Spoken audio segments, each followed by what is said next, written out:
Welcome, dear friends, to a peaceful journey through the captivating lore of Pokémon, a world that began as a simple video game about catching creatures and grew into a cultural legend that has touched the hearts of generations. From the lush, verdant fields of Kanto to the distant, ethereal realms of the legendary Pokémon, tonight we will softly wander through the stories of mythical creatures, legendary battles, and the timeless bonds between trainers and their Pokémon. With each tale, we'll discover how this universe, once a modest creation, blossomed into a shared dream for millions across the globe. Tonight, we rest in the gentle embrace of Pokemon's magic, a world where every corner holds a new adventure and every creature carries a story waiting to be told. Now, let your breath soften, your body unwind, and your mind drift like a leaf carried by a calm breeze. Feel the weight of the day lift from your shoulders as the quiet of night settles around you. Let your thoughts slow like the movement of a peaceful stream. As you listen, know that you are welcome to drift deeper into this world of wonder, free of any worries or cares. And if you find joy in drifting through stories like this, you are welcome to subscribe and softly tell me where you're listening from tonight. It's always a gentle pleasure to know where our peaceful journeys meet. Now, let us step softly into the beginning of our Pokemon adventure, where every creature and every tale is ready to guide you into a serene, restful sleep.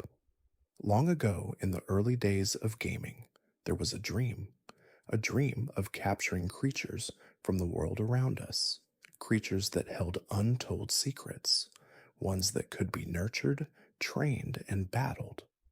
The dream began as a simple thought, a world where the bond between humans and animals, or in this case, creatures of legend, could come to life in a way never before seen. And so, Pokemon was born. It all started with a man named Satoshi Tajiri, who was inspired by his childhood love for collecting insects. He had spent countless hours in the fields, searching for rare bugs to catch and study. The feeling of discovering something hidden in the brush, the quiet satisfaction of finding a creature no one else had seen, stayed with him as he grew. As he became an adult, Tajiri wanted to bring this feeling to the world, a way for people to capture creatures, care for them, and build relationships with them, much like he had with the insects of his youth. Tajiri's vision was to create a game where players could explore a vast world, encounter wild creatures, and capture them using a small device, a Pokeball. But there was more to it than that. The idea wasn't just about capturing these creatures, it was about the bond between the trainer and their Pokemon. The goal was to create an experience that reflected the joy and responsibility of caring for something, nurturing it, and watching it grow. The game, now known as Pokemon Red and Green, released later as Pokemon Red and Blue in the United States, was unlike anything anyone had seen before. The mechanics were simple, yet brilliant. Trainers would travel across the world, encounter wild Pokemon, and battle other trainers to become the very best. But beneath the surface, there was a deeper story, one about relationships, challenges, and growth.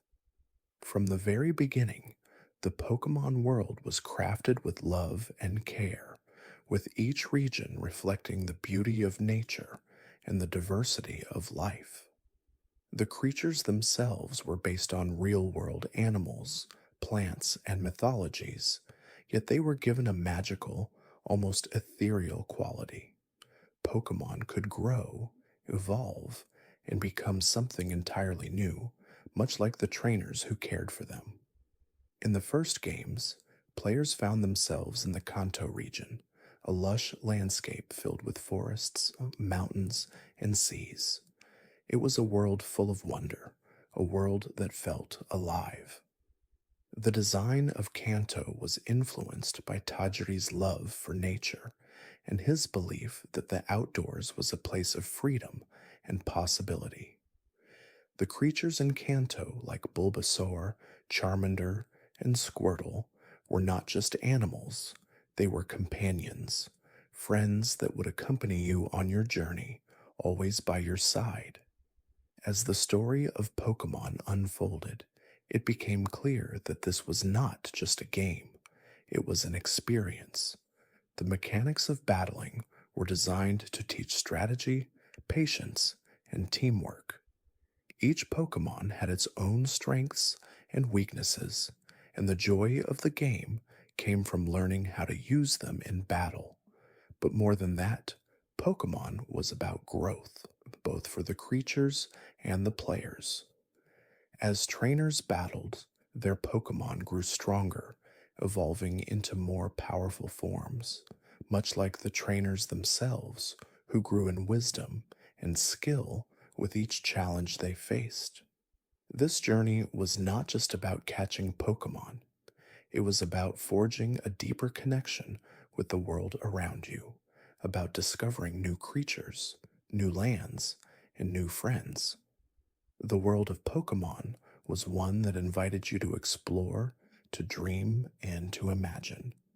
It was a world that felt infinite, full of possibilities, and yet always comforting in its simplicity. Pokemon quickly became more than just a game. It was a cultural phenomenon, captivating the hearts of millions around the world. Children, teens, and adults alike all found something to love in this world, whether it was the thrill of capturing a rare Pokemon, the joy of watching your Pokemon evolve, or the friendships made through trading and battling. It was a world where everyone, no matter their age, could find a place. The success of Pokemon led to its expansion into other forms of media, an animated series, movies, trading cards, toys, and more. Each new addition to the Pokemon universe expanded the story, introduced new creatures, and deepened the bonds between trainers and Pokemon. The world of Pokemon had grown far beyond what Tajiri could have imagined, and yet, at its core, it remained true to the original vision, a world of wonder, friendship, and growth. And so, Pokemon became something that transcended generations. It was no longer just a game, it was a shared experience, a place where people of all ages could come together and celebrate the beauty of nature, the power of friendship, and the joy of discovery. And while the world of Pokemon continued to expand and evolve, its essence remained the same, a place where dreams could come true, where bonds could be formed, and where every new day brought with it the promise of adventure. As we begin this journey through the lore of Pokemon, remember that each Pokemon, each story, and each adventure carries with it a deeper message, a reminder that growth and connection and exploration are at the heart of all we do.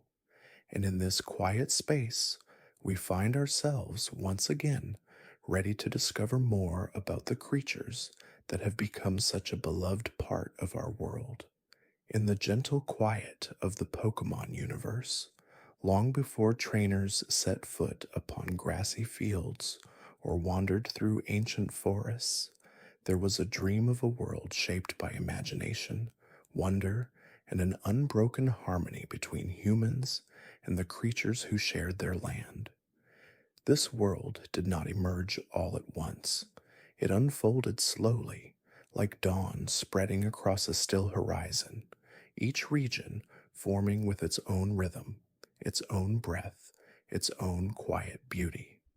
At the beginning of the franchise, the first region, the peaceful Kanto, became the cradle of this new universe, a place where nature, community, and adventure blended into a soothing harmony that would lay the foundation for everything to come. Kanto was imagined as a reflection of simple, natural beauty: rolling hills brushed by gentle winds, soft forests where light filtered through leaves like falling memories, and quiet trails where young trainers began their first steps into the unknown. It was inspired by places close to the hearts of the creators: rural landscapes, seaside towns, and peaceful communities where life moved at a gentle pace. Even in its earliest design sketches, Kanto was meant to feel familiar, comforting, and warm, a place where adventure felt safe, where discovery felt inviting, and where every corner held a quiet secret waiting to be found. The world of Pokemon needed to be a place where wild creatures could live in harmony with humans, not as threats, but as companions, beings with thoughts, feelings, and dreams of their own. As the artists and writers shaped the land, they imagined forests enlivened by rustlings of tiny Pokemon hiding beneath the underbrush, oceans where graceful water types danced beneath the waves, and mountains that echoed with the quiet footsteps of rare, elusive creatures. The goal was not to create a world of danger, but one of gentle mystery, an ecosystem that felt alive, spacious, and real, yet softened by the serene rhythm of a bedtime story. One of the earliest design philosophies was to make the regions feel connected to nature, as though every step took you deeper into a living, breathing world. The tall grass became a symbol of possibility. Those swaying blades held not fear, but curiosity. Every encounter was meant to feel like finding a hidden friend, a creature that simply lived alongside you, waiting for the moment your paths might cross. Whether it was a small Pidgey fluttering above the trees or a quiet Caterpie inching through the grass, each Pokemon carried the soul of the world itself, making Kanto feel warm, personal, and quietly enchanted. Lavender Town, with its gentle melancholy, embodied another dimension of Pokemon world building. It reminded players that the world was not only bright and adventurous, but also soft, reflective, and tender. The Pokemon Tower stood not as a place of fear, but of remembrance, a peaceful space acknowledging that even in a world full of joy and connection, there was room for quiet goodbyes. These emotional layers allowed the world to feel more human, more real, as if it existed just beyond the edge of our own. Pallet Town, the small place where every journey begins, was deliberately crafted to feel like home. Peaceful, safe, and grounded, a handful of houses, a calm sea breeze, and the soft, guiding presence of Professor Oak created an atmosphere that gently welcomed players into the world. Pallet Town served not as a bustling city, but as a cradle of beginnings, a space where choices, friendships, and bonds gently take shape before blossoming into full adventures beyond the horizon. Viridian Forest brought another aspect of world building to life: light and shadow. The forest was imagined as a place where sunlight fell in quiet patterns upon the mossy ground, where the gentle rustling of leaves blended with the soft calls of wild Pokemon. It gave the impression of being wrapped in nature's arms, encouraging players to listen, breathe, and move at a slower rhythm. It was a world where you observed as much as you acted, where you could wander without rush, letting the forest whisper its secrets to you as you walked. The creators wanted the regions to flow like living dreams. Each town, each route, each cave connecting in a way that felt organic and soothing. There were no harsh borders, no abrupt transitions. Everything blended gently, like watercolor shades touching at their edges. A seaside town would glow with warm light reflecting off the waves. A mountain path would hum with distant echoes. A cave would be cool, quiet, and mysterious, with soft sounds that made you feel safe even in the dark. This balance of emotion and design created a world that felt immersive, yet peaceful, inviting players to wander at their own pace. As Pokemon expanded, the philosophy of world building grew richer, yet it never lost its foundation of gentle wonder. Johto, Hoenn, Sinnoh, and beyond all carried the same heartbeat, the harmony of nature, the presence of mythology woven gently into the land, and the quiet belief that humans and Pokemon were partners, friends, and companions. Each region felt like a dream shaped by different memories. Johto, with its ancient traditions and sacred towers. Soen, alive with water and forests. Sinnoh, wrapped in myth and starlight. Though each world differed in style, they all shared the same quiet soul. But at the very beginning, before legends, before new regions, before grand adventures, the world of Pokemon rested in the simplicity of Kanto. It was a world built from love for nature, nostalgia for childhood exploration, and a desire to create a place where every person could feel welcome, safe, and inspired. Kanto became the foundation upon which the entire franchise was built, establishing the emotional tone that is carried through every generation. And so, as we drift through this world tonight, let us remember that Pokemon was shaped by gentle curiosity, a desire to explore, to connect, and to dream. The creation of the Pokemon world was not just a technical process, it was an act of storytelling, crafting a universe that could hold the hopes and imaginations of millions. And even now, decades later, that world still invites us to breathe deeper, wander slowly, and remember the magic that first called us into the tall grass. In the vast, quiet expanse of the Pokemon world, where myths drift like ancient winds and stories settle softly over time, few tales are as delicate, mysterious, and deeply woven into the heart of the universe as the legend of Mew and Mewtwo. These two beings, bound together yet standing worlds apart, form one of the earliest and most emotional mythologies of Pokemon, one rooted in curiosity, creation, longing, and the fragile line between nature and human ambition. Their story begins in a place older than ruins, older than written lore, older even than memory itself, a place where life first began to hum with a gentle and glowing spark. Mew, the ancestor of all Pokemon, is often imagined as a small, playful creature drifting through jungles or soaring above nature's quiet canopy.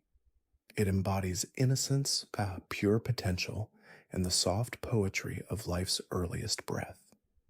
Its presence is subtle, like a warm whisper in the leaves or a glimmer of light dancing across still water.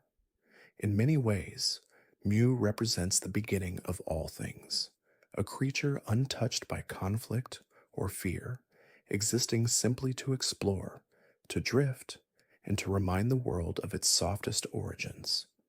Legends describe Mew as containing the DNA of every Pokemon, suggesting that within its gentle frame lies the blueprint of all life, a quiet seed from which the diversity of the Pokemon world blooms. Deep in forgotten jungles, researchers once journeyed in search of this elusive being, driven by curiosity, wonder, and perhaps a touch of longing to understand the mysteries of creation.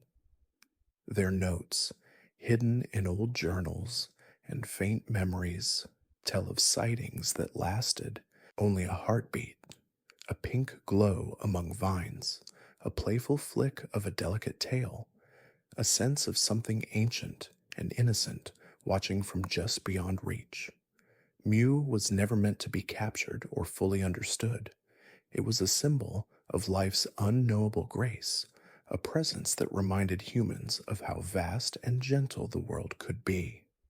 But curiosity often walks beside ambition, and from this desire to understand Mew came a project that shifted the balance of nature's quiet rhythm. Scientists, fascinated by the idea of creating the ultimate Pokémon, a being shaped not by the slow patience of evolution, but by the precision of human intention, began an experiment that sought to harness Mew's extraordinary potential.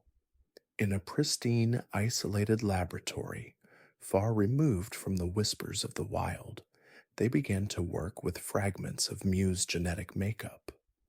What began as research soon became a pursuit of creation, as though by unlocking Mew's mysteries, they could touch something divine. From this experiment came Mewtwo, a being powerful beyond measure, shaped by human hands, yet bound by a spirit that longed for something deeper than any researcher understood. Mewtwo emerged not with Mew's gentle innocence, but with an awakened consciousness that carried questions, weight, and an unspoken ache. It was born into a world of sterile rooms, cold machinery, and whispered voices, not into sunlight or the sway of leaves, but into isolation and expectation. Where Mew drifted softly through the world, free and curious, Mewtwo's first breath was heavy with purpose it never chose.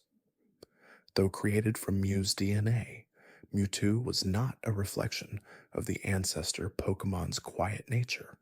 Instead, it held an immense and unbalanced strength, something both awe-inspiring and sorrowful. Its power surged like storms held beneath the surface of calm water. It carried within it the ancient spark of life, yet shaped through lenses of control and experimentation. And beneath that power, there lived a fragile sense of longing, a desire to understand its own existence, to know why it had been made, and to discover a place where its spirit could finally feel at peace. Many stories describe Mewtwo not as a villain, but as a being searching for its identity, a creature torn between the purity of its origins and the heavy hands of those who created it. Its journey is filled with questions that echo softly through its lore. What does it mean to exist? What is my purpose? Am I meant to follow the path given to me, or can I carve my own? In these reflective questions, Mewtwo becomes one of the most human-like Pokémon ever created, a figure carrying emotional depth and the yearning for freedom. When Mew and Mewtwo finally crossed paths, their meeting was less a battle and more a conversation between two halves of the same essence. Mew embodied natural creation, unburdened and free, while Mewtwo carried the imprint of artificial birth, heavy with expectation. Their encounter symbolized the balance between nature and innovation, between innocence and consciousness, between the quiet flow of life and the sharp edges of human ambition. It was a reflection of Pokemon's deeper philosophy, that life, no matter how it begins, seeks connection, meaning, and harmony. Mewtwo's story continued to evolve as it sought solitude, searching for a place where its existence could make sense. It drifted far from the laboratories that created it, finding quiet spaces to reflect, heal, and understand itself. In some tales, it protects other Pokemon from harm, acting not from obligation, but from compassion. In others, it is seen meditating alone, suspended in gentle silence as it attempts to find balance within its own heart. Though born from conflict, Mewtwo's journey is about calmness, redemption, and the soft courage it takes to look inward.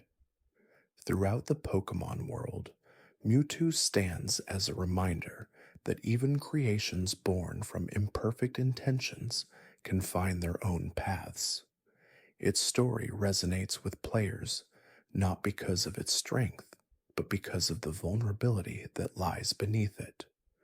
A reminder that every being, no matter how different, can long for belonging, peace, and understanding. And Mew, as drifting quietly through jungles and skies, remains the eternal whisper of origin, a soft guardian of the world's first light. Together, the lore of Mew and Mewtwo forms one of the most emotional threads woven into the Pokemon universe, a tale of beginnings, choices, and the quiet desire to understand oneself.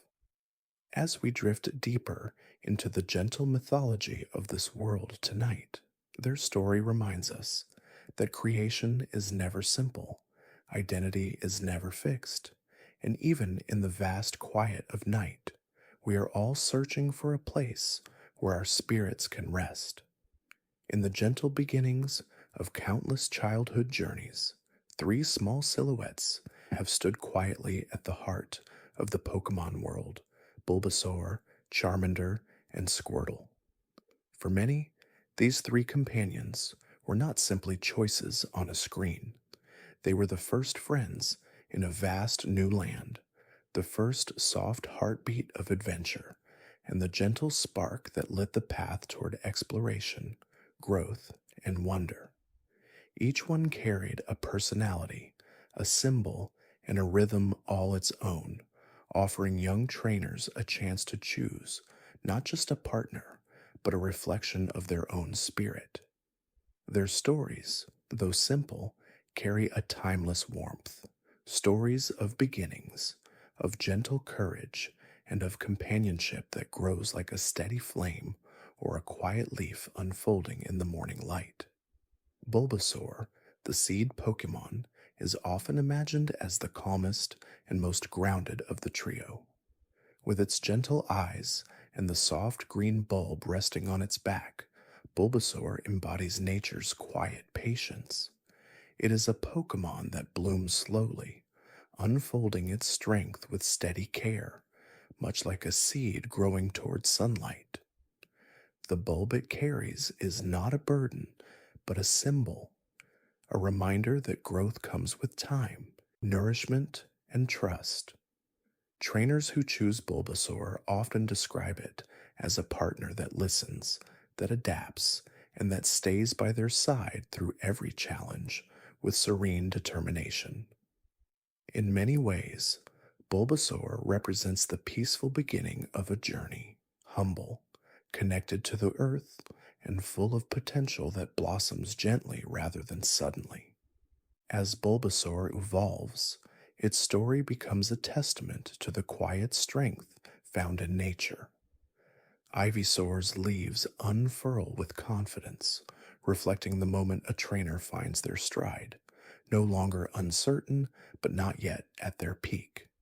And when it becomes Venusaur, its great blossom opens wide, a symbol of maturity, resilience, and the beauty that emerges from patient growth. Even in battle, Venusaur moves with calm certainty, as though it knows that true strength is rooted deep in the ground beneath it. Through Bulbasaur, the Pokemon world reminds us that beginnings don't need to be grand. They only need to be nurtured. Charmander tells a different kind of story, a tale shaped by warmth, courage, and the delicate flame that flickers at the tip of its tail. This tiny fire Pokemon carries within it a symbol of life that glows softly in the dark. The flame is more than a source of heat. It is a living reflection of Charmander's spirit, glowing brighter with joy, dimming slightly in sadness, and blazing fiercely when pushed to protect those it cares for. Trainers who choose Charmander often speak of feeling connected to a spark, small at first, but destined to grow into something bold and brilliant. Yet Charmander's flame is also delicate. Stories tell that if the flame ever goes out, Charmander's life would fade with it.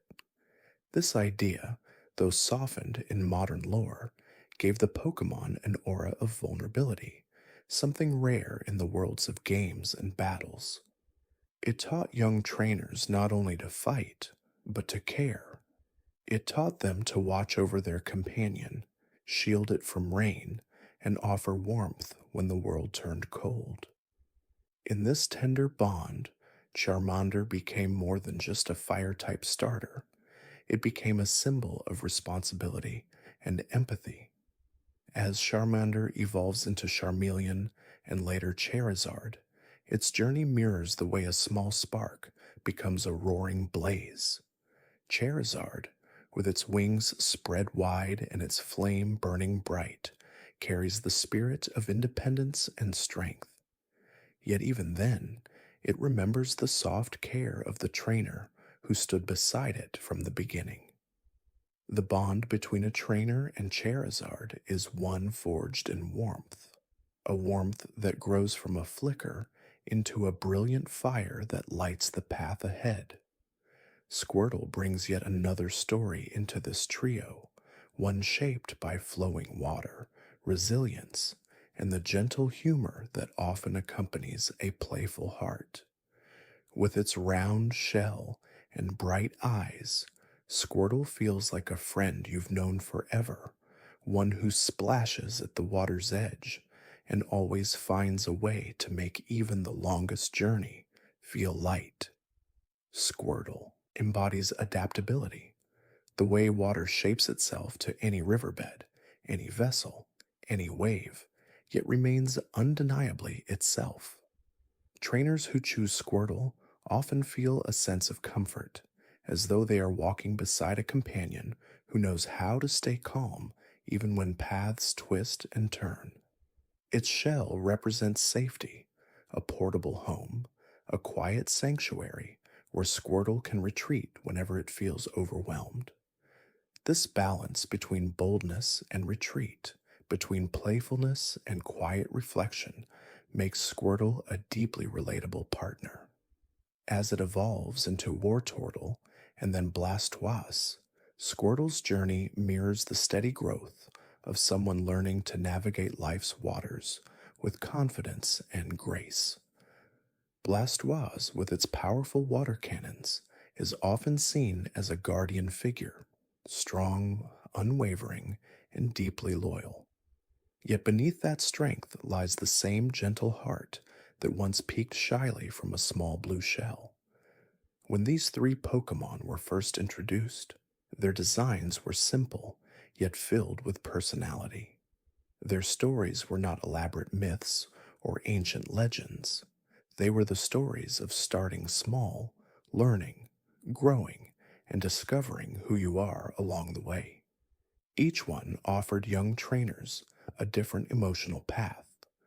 Bulbasaur offered grounding and patience. Charmander offered warmth and courage. Squirtle offered resilience and quiet joy. In choosing their first Pokemon, trainers were quietly choosing the emotional tone of their journey. But what makes these three so deeply cherished is not simply their roles as starter Pokemon, it is the way they became symbols of companionship. They were the first partners players ever walked with through forests, across rivers, and into new towns. They were the first Pokemon whose cries became familiar, whose evolutions were celebrated, and whose victories felt like shared triumphs. Bulbasaur, Charmander, and Squirtle represented the beginning of a lifelong relationship between trainers and the world of Pokemon itself. Their stories whisper a gentle truth. Every great adventure begins with a choice, a friend, and a willingness to take the first small step. And in that quiet beginning, whether carried by leaves, flames, or flowing water, the journey becomes something unforgettable. In the world of Pokemon, where gentle winds move across grassy fields and quiet rivers reflect the soft glow of the sky, the Pokemon League stands as a symbol not of competition alone, but of growth, discovery, and the slow unfolding of one's inner strength. For many trainers, the League is whispered about long before it is ever reached, spoken of in stories, depicted in shimmering badges, and imagined in the quiet hopes of every young adventurer. It is not merely a destination, but a journey shaped by patience, courage, companionship, and the soft, steady rhythm of becoming someone new. At the very beginning of a trainer's path, the League exists as a distant dream, resting far beyond the familiar towns and quiet trails of home.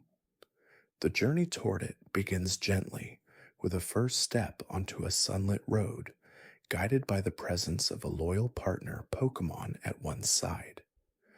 Together, trainer and Pokemon walk forward, learning to trust each other with every challenge they face. The Pokemon League, though vast and often daunting, is ultimately shaped by this bond. It is not a place reached by strength alone, but by connection. Each region's league carries its own atmosphere and emotional tone. In Kanto, the league feels like a culmination of childhood dreams, a final ascent into a place where legends rest and challenges are met with quiet determination. The badges earned along the way serve as small, shining reminders of moments when a trainer faced uncertainty and emerged with newfound confidence. Each badge is not simply a symbol of victory, it is a record of growth, trust, and lessons learned. The journey teaches the trainer that progress is never sudden, it is gentle, steady, and carried forward one moment at a time. The gyms themselves embody different philosophies, each leader offering more than a battle, they offer perspective. Brock, with his quiet strength and unwavering presence, teaches trainers about resilience and stability. Misty shows the importance of fluidity, adaptability, and emotional grace. Later leaders, like Sabrina, remind trainers to face their inner worlds with patience, while Erica embodies harmony with nature and the beauty of gentleness. Each gym is like a small chapter in a trainer's personal story, helping them uncover qualities they didn't know they possessed. The road that leads to the league is long and filled with quiet moments of reflection, nights spent camping beneath the stars, mornings walking through forests draped in dew, afternoons wandering through sunlit fields where wild Pokemon move like drifting memories. These moments become as important as the battles themselves. The journey is not about rushing toward the end, but about walking slowly, breathing deeply, and discovering the joy of simply being present with one's Pokemon. It is a reminder that growth is not found only in victory, but in the soft spaces between milestones. As trainers progress, they find that the League always stands just beyond the horizon, close enough to inspire, yet distant enough to require commitment. It becomes a symbol not of perfection, but of potential.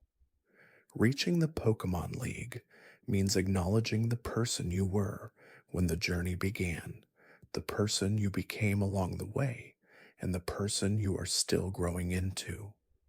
It is the recognition that every challenge faced, every lesson learned, and every bond strengthened has shaped you into someone capable of stepping into the unknown with steady breath and quiet courage. When a trainer finally reaches the foothills leading to the Indigo Plateau, there is often a sense of stillness in the air. The land feels sacred, touched by the countless journeys that came before. The path that winds upward is peaceful, lined with soft winds that carry whispers of encouragement. The plateau does not demand anything. It simply stands, waiting to welcome those who have walked the long, gentle road to its gates. Trainers often pause before entering, not out of fear, but out of gratitude.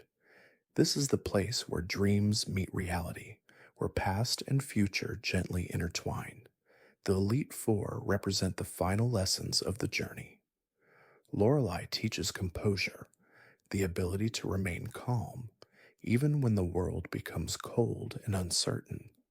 Bruno represents endurance and the strength that comes from pushing forward through fatigue. Agatha brings introspection, encouraging trainers to face the shadows within themselves with honesty. And Lance, the final guardian, symbolizes aspiration, the soaring ambition of a dragon in flight, reminding trainers to dream boldly, yet with humility. These encounters are never meant to be battles of aggression. Rather, they are soft reflections of the trainer's own growth. Each victory is a gentle doorway opening, each challenge a mirror, revealing how far one has come. The Elite Four do not exist to intimidate. They exist to honor the journey, to acknowledge the effort carried through every step, every choice, every quiet moment of perseverance. Reaching the champion is the final part of the league's story, yet it is also its beginning. The champion does not stand as a barrier, but as a symbol of possibility. Whether it is blue, standing proud and fiery, or another trainer shaped by their own journey, facing the champion is like standing before a version of oneself, someone who once started where you did, who walked their own winding path, and who now stands as a reminder that growth never truly ends. Victory, when achieved, feels less like triumph and more like a soft exhale, a settling peace that spreads through the heart like dawn light. But perhaps the most important truth of the Pokemon League is this: the title of champion is only a quiet whisper compared to the bond between trainer and Pokemon.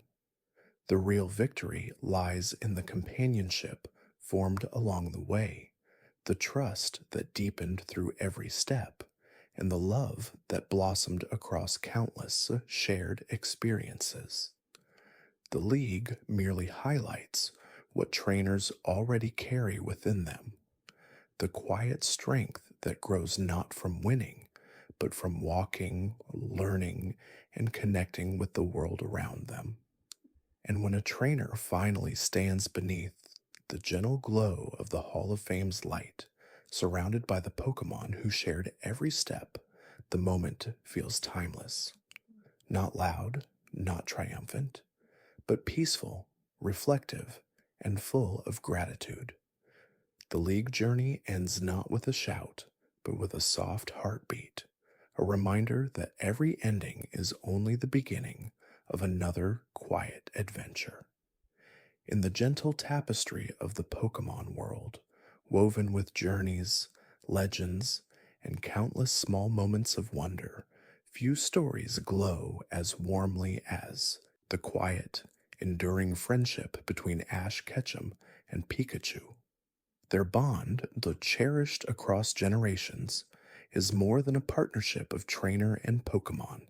It is a tale of trust, slowly earned, of hearts opening to one another, and of two souls learning, step by gentle step, how to walk through the world side by side. Their journey begins not in harmony, but in hesitance, as if the universe wanted to show how even the closest bonds sometimes start as fragile, uncertain threads. Sir Ash's first morning as a Pokemon trainer was filled with the softness of dawn light and the bright excitement of new beginnings. Yet the creature who would become his closest companion arrived not in a peaceful hush, but in a small burst of electricity. Pikachu, stubborn, independent, and unwilling to obey the eager boy who stood before him. Pikachu refused Pokeballs, refused instructions, and refused to walk the same pace as Ash, trailing behind with a quiet, defiant spark. Their earliest moments together carried an awkward rhythm, as though they were two melodies still learning how to harmonize. Yet, even in those first steps, as Ash tugged on Pikachu's rope and Pikachu bristled with sparks of displeasure, a gentle truth rested beneath their mismatched footsteps. A bond was waiting to bloom. Sometimes the beginnings that feel rough or uneven are simply preparing a deeper connection, one that needs time and tenderness to take shape.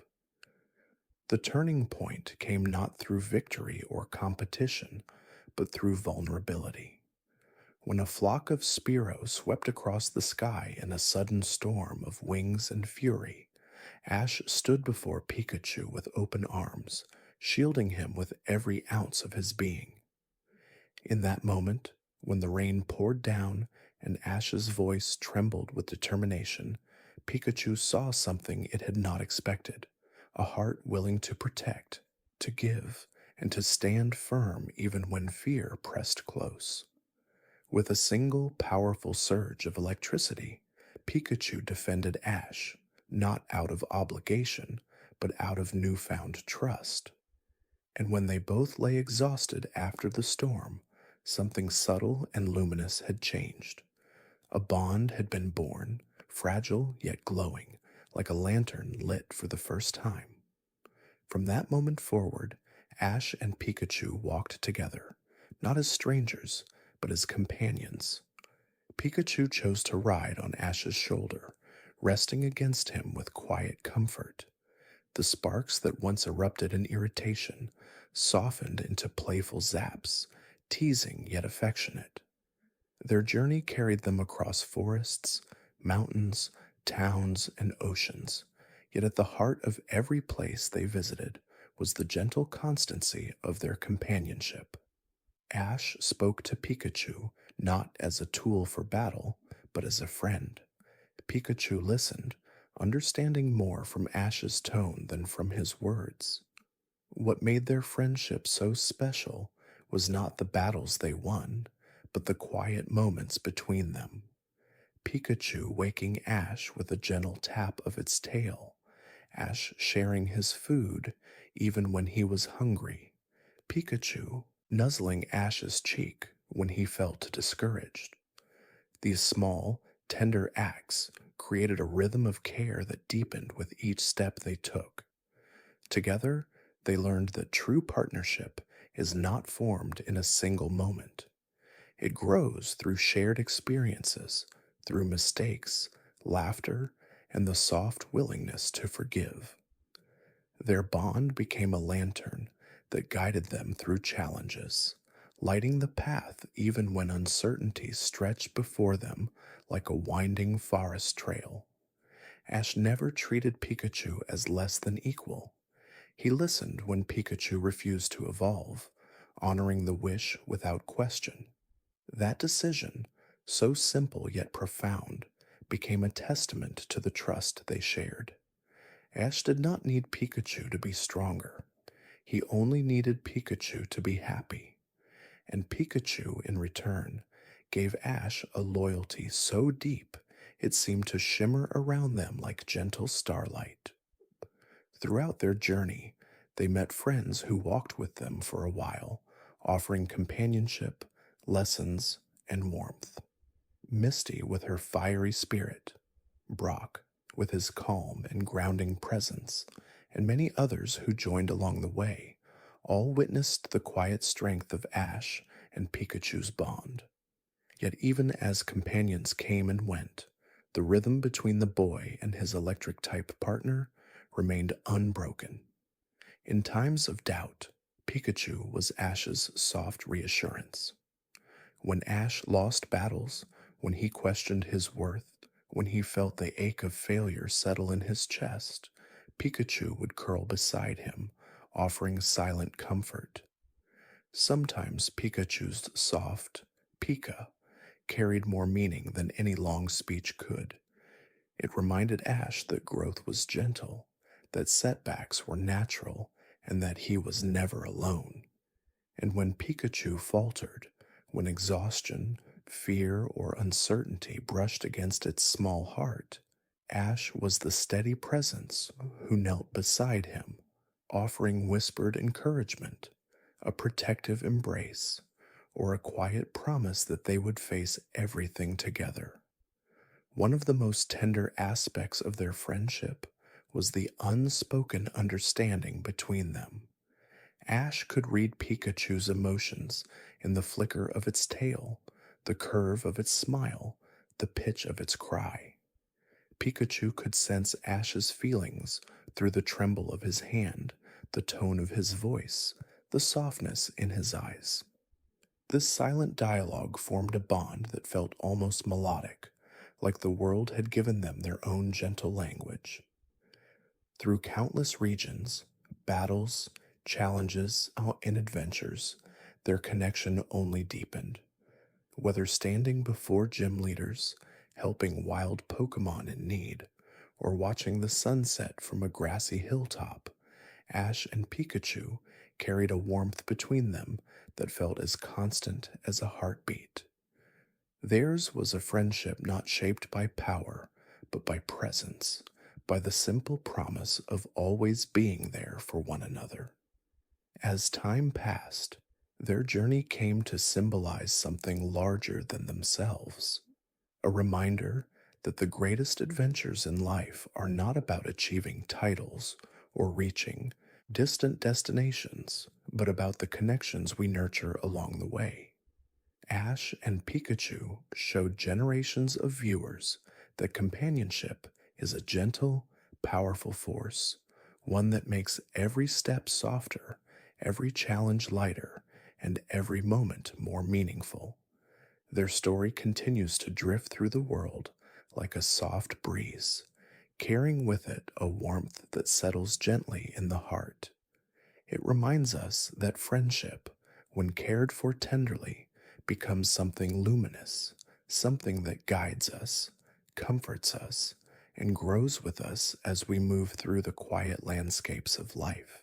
In the gentle stillness of the Pokemon world, where every creature carries a spark of wonder within its heart, there is a quiet mystery that has fascinated trainers for generations, a soft, transformative magic known simply as evolution. It is not a force of sudden violence or abrupt change, but a slow, tender unfolding of potential, like a bud opening toward the morning sun, or a small river deepening its course over time. Evolution in Pokemon is a story of growth, of self discovery, and of the delicate truth that within every being rests more than the eye can see. From the earliest moments of a trainer's journey, evolution hovers like a distant star, something glimpsed but not fully understood. A young Pokemon begins its path small, gentle, and full of promise. Its first steps may be unsteady, its strength limited, its confidence still forming like soft clay. Yet inside, quietly, imperceptibly, something is always moving, always preparing, as if the Pokemon itself listens to a rhythm of growth hidden beneath its heartbeat. The beauty of evolution lies not in the transformation itself, but in the journey that leads to it. Each battle faced, each experience shared, each moment of learning and effort contributes to an unseen reservoir of strength. A faint glow of readiness begins to gather, delicate as dawn light. And one day, when the bond between trainer and Pokemon has deepened enough, when trust, patience, and experience have woven together, a soft radiance begins to shimmer around the Pokemon. The world quiets, and evolution begins.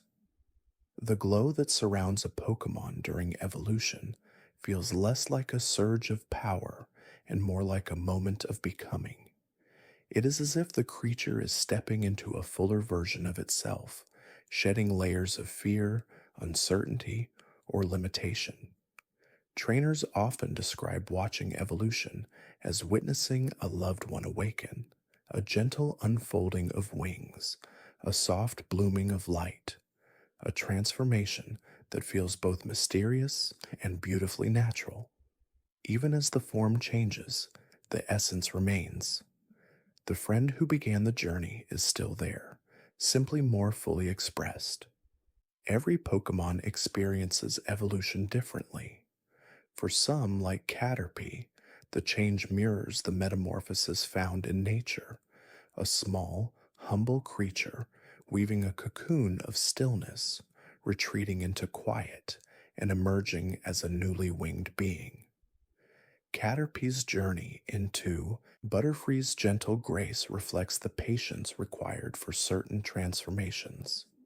It reminds trainers that growth often requires periods of pause, reflection, and rest before new wings can unfold.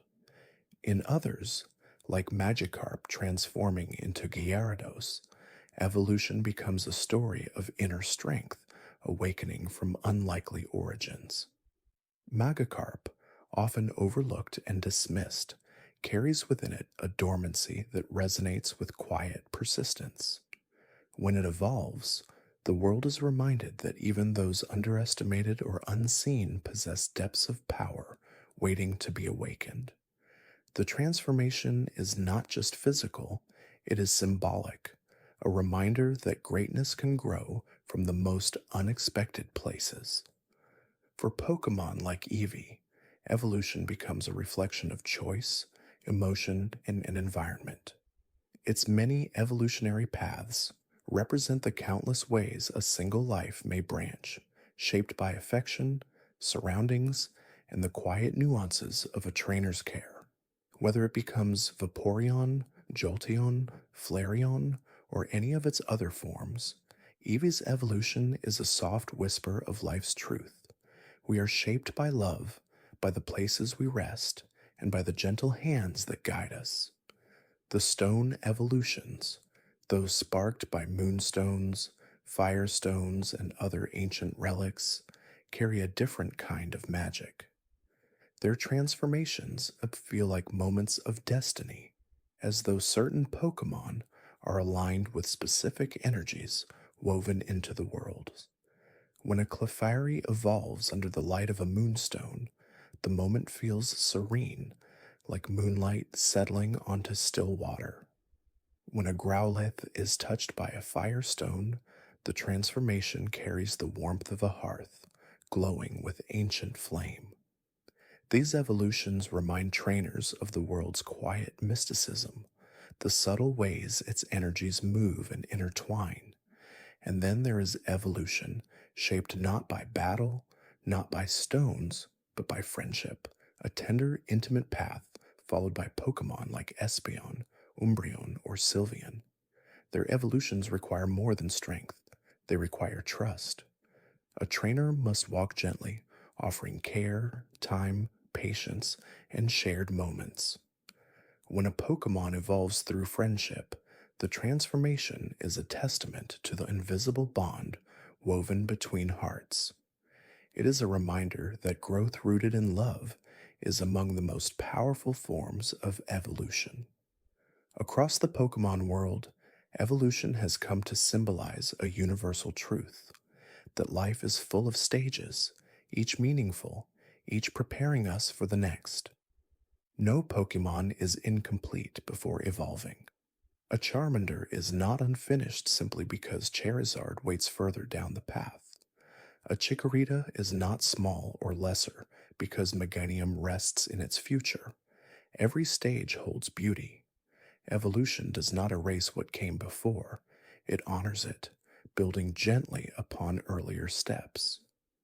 Trainers often speak of feeling emotional during evolution, not because they lose something, but because they witness the unfolding of potential they helped nurture. They remember the first shared battle, the first time the Pokemon rested by their side, the first challenge they overcame together. Evolution becomes a quiet celebration of everything the trainer and Pokemon have shared. Each moment woven into the glow of transformation. Yet evolution is never forced. There are times when a Pokemon may hesitate, when it may choose to remain as it is for a little longer. Pikachu's refusal to evolve reflects this truth. Evolution should not be a demand but an invitation. The choice to evolve or not is an expression of identity, and respecting that choice strengthens the bond between trainer and Pokemon.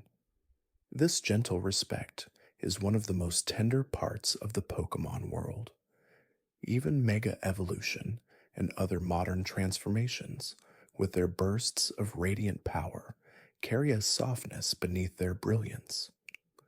They represent not raw strength alone, but connection, moments when a Pokemon trusts its trainer so deeply that their energies intertwine, forming a shared power greater than either could hold alone.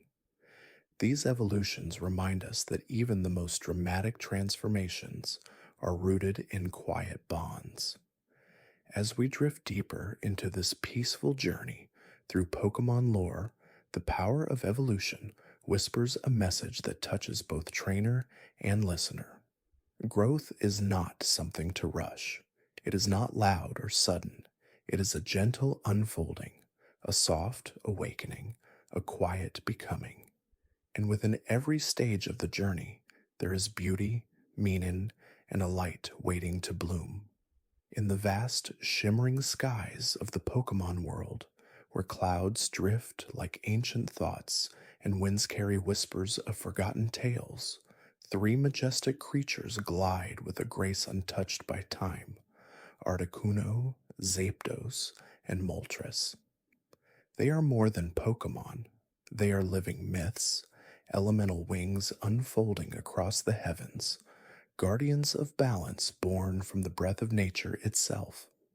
Their presence is rare, delicate, and quiet, like the soft flicker of a candle in a darkened room. Though powerful, their story is not one of conflict, but of harmony, the gentle equilibrium between ice, lightning, and flame.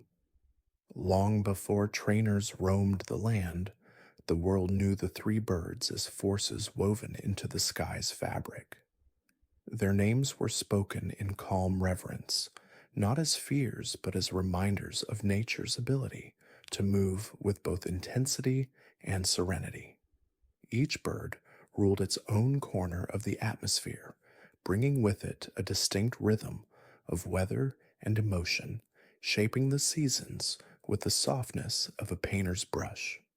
Articuno, the legendary bird of ice, was said to dwell where winter sleeps, high atop snow-laden peaks, where the air grows thin and the world becomes quiet beneath glistening frost. Its wings shimmered like frozen light, each feather carrying the fragile beauty of a single snowflake. When Articuno flew, the sky often grew still, as though holding its breath to listen to the soft whisper of chilled wind following its path. Stories tell that Articuno brings comfort to lost travelers, guiding them through blizzards with a gentle glow. Its presence, though cold in element, is warm in spirit, tender, protective, and serene, a reminder that even the frost holds kindness. Zapdos brings another rhythm entirely, sharp, electric, and alive with vibrant energy. Dwelling within storm clouds, it flies through thunder's echoing halls, stirring the sky with crackling light. Yet even in its power, there is a kind of music, a pulse that feels like the heartbeat of the world when storms roll in. Zapdos is a reminder that energy is neither chaotic nor cruel. It is a natural force seeking its place, spreading across the sky like veins of golden light. When Zapdos spreads its wings, lightning dances across the heavens, illuminating the world in brief, breathtaking flashes. Unlike Articuno's gentle cold, Zapdos embodies the spark of transformation, urging the world to shift, awaken, and renew. Moltres, the bird of flame, brings warmth and rebirth wherever it soars. Its wings burn with a soft, golden fire, not harsh or destructive, but gentle, like the glow of a hearth on a quiet evening or the first warmth of sunrise after a long winter. Moltres is often associated with beginnings, carrying the ember of life that melts away coldness and brings a new season forward. Legends say that when Moltres flies across the sky, spring follows behind, awakening flowers, stirring breezes, and melting snow into flowing streams. Of the three, Moltres carries the most soothing presence, a flame that comforts rather than scorches, a reminder of hope after hardship. Though each bird rules its own domain, their stories are entwined like threads in a tapestry. Ancient mythology speaks of a delicate balance held between them, a triad that keeps the world's weather in steady harmony. Ice cools the earth, lightning awakens it, and flame warms it. They are three breaths of the same sky, three notes of the same melody. When all three exist in balance, the world feels whole. There are tales whispered by villagers that once, long ago, the balance trembled. The skies grew restless, storms clashed with blizzards, and flames flickered against the cold. The three birds were said to have drifted too far from harmony, their elements pulling at the world in opposing directions. But instead of clashing in violence, they sought the presence of a higher guardian, Lugia, the deep ocean's serene ruler, whose calm presence soothed their spiraling energies. Lugia did not command them. It simply offered stillness, a reminder of equilibrium. And in that gentle silence, the three birds found balance once more. Their myth continues to echo in the hearts of trainers, not as a warning, but as a quiet teaching. That different energies, cold, spark, and flame, can coexist beautifully when harmony is honored. Just as Articuno, Zapdos, and Moltres each carry unique strengths, each also holds vulnerability. Articuno's peaceful nature is delicate, easily disrupted by imbalance. Zapdos's energy, though powerful, can scatter without grounding. Moltres' warmth, though soothing, can dim when burdened. Together, they create a circle of balance, each offering what the others lack, each receiving what the others give. Encounters with the birds are rare, often described as dreamlike moments where time seems to soften. Travelers wandering snowy mountains sometimes feel a calming chill that guides them to safety, believing Articuno left them a blessing. Hikers crossing open fields in midsummer speak of sudden distant lightning with no storm in sight, the sky crackling briefly as if Zapdos had flown overhead. In the quiet hours of dawn, when everything feels new and tender, some swear they have seen Moltres rising with the sun, its flames breathing color into the sky. Perhaps the most tender aspect of their mythology is the belief that they do not seek worship or fear. They do not demand songs or offerings. They simply exist, quiet forces of nature moving through the world with purpose and grace, untouched by the need for recognition. Their stories teach that beauty often lies in things we cannot see directly, in the balance we only notice when it falters, in the harmony maintained by gentle and unseen hands. In the hearts of many trainers, the three birds represent more than weather or elemental forces. They symbolize the inner landscapes each person carries, the cold clarity of thought, the electric spark of inspiration, and the warm flame of hope. Articuno mirrors our quiet moments, the times we seek peace and soft reflection.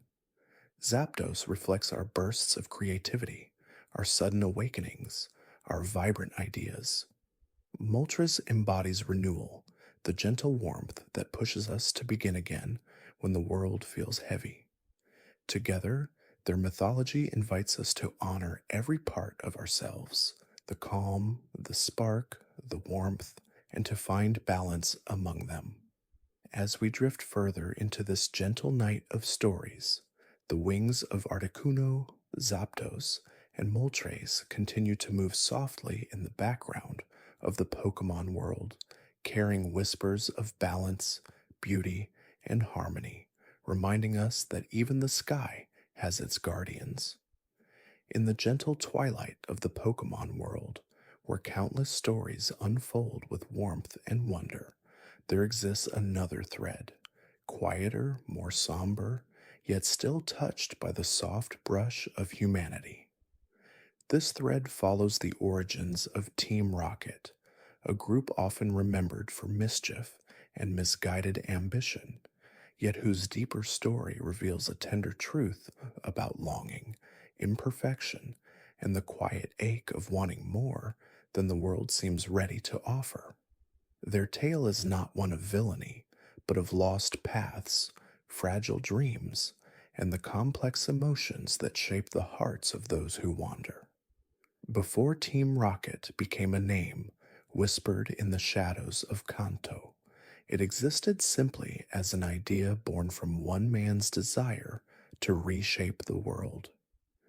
Giovanni, a figure both mysterious and poised, was raised in a place where power and ambition swirled together like shifting winds. His childhood was not marked by carefree days chasing Pokemon through open fields, but by strict expectations and a quiet hunger to prove himself. Though many stories speak of him sternly, there are hints that beneath his composed exterior rested a longing, perhaps to be seen, perhaps to be understood, perhaps to find a purpose that felt meaningful. The early days of Team Rocket were not defined by grand schemes or dramatic plans. Instead, they began with a small group of individuals who felt unseen, overlooked, or uncertain of their place in the world. Some came from impoverished towns where opportunities felt scarce as falling stardust. Others came from crowded cities where their voices blended into the noise like faint whispers. Each member carried a quiet ache, a desire for recognition or belonging. Giovanni, with his charisma and vision, offered them a sense of direction, a promise of creating something greater than themselves. Yet, unlike other organizations built on unity or noble ideals, Team Rocket formed around fractured dreams. Its members did not gather under the warmth of shared joy. They gathered beneath the shadow of unmet expectations. Where other trainers saw Pokemon as companions, friends, and partners, those early Rocket members saw something different, not because they were cruel, but because they had never witnessed the gentle bond between a trainer and their Pokemon. They saw power, potential, and the possibility of shaping the world through strength rather than through connection. In those early echoes, Team Rocket's identity took form, not as a force of darkness, but as a group wandering without guidance, reaching for meaning in ways that did not always align with the harmony of the Pokemon world. Giovanni's influence shaped their philosophy. He imagined a world where humans stood at the center, controlling and directing power with precision. His approach was quiet, calculated, and grounded in the belief that strength created order. He saw Pokemon not as partners, but as resources, reflections of the structure he wished to build. This perspective, though stern, arose from his own experiences, moments where vulnerability felt dangerous, where trust felt fragile, and where control offered safety. The members of Team Rocket followed him not out of fear, but out of a soft, subtle admiration. and many had never experienced the gentle companionship that Pokemon could bring. They sought direction, purpose, a place where their talents, even misguided ones, could be acknowledged. And so Team Rocket grew, not through force, but through the quiet accumulation of people who felt lost.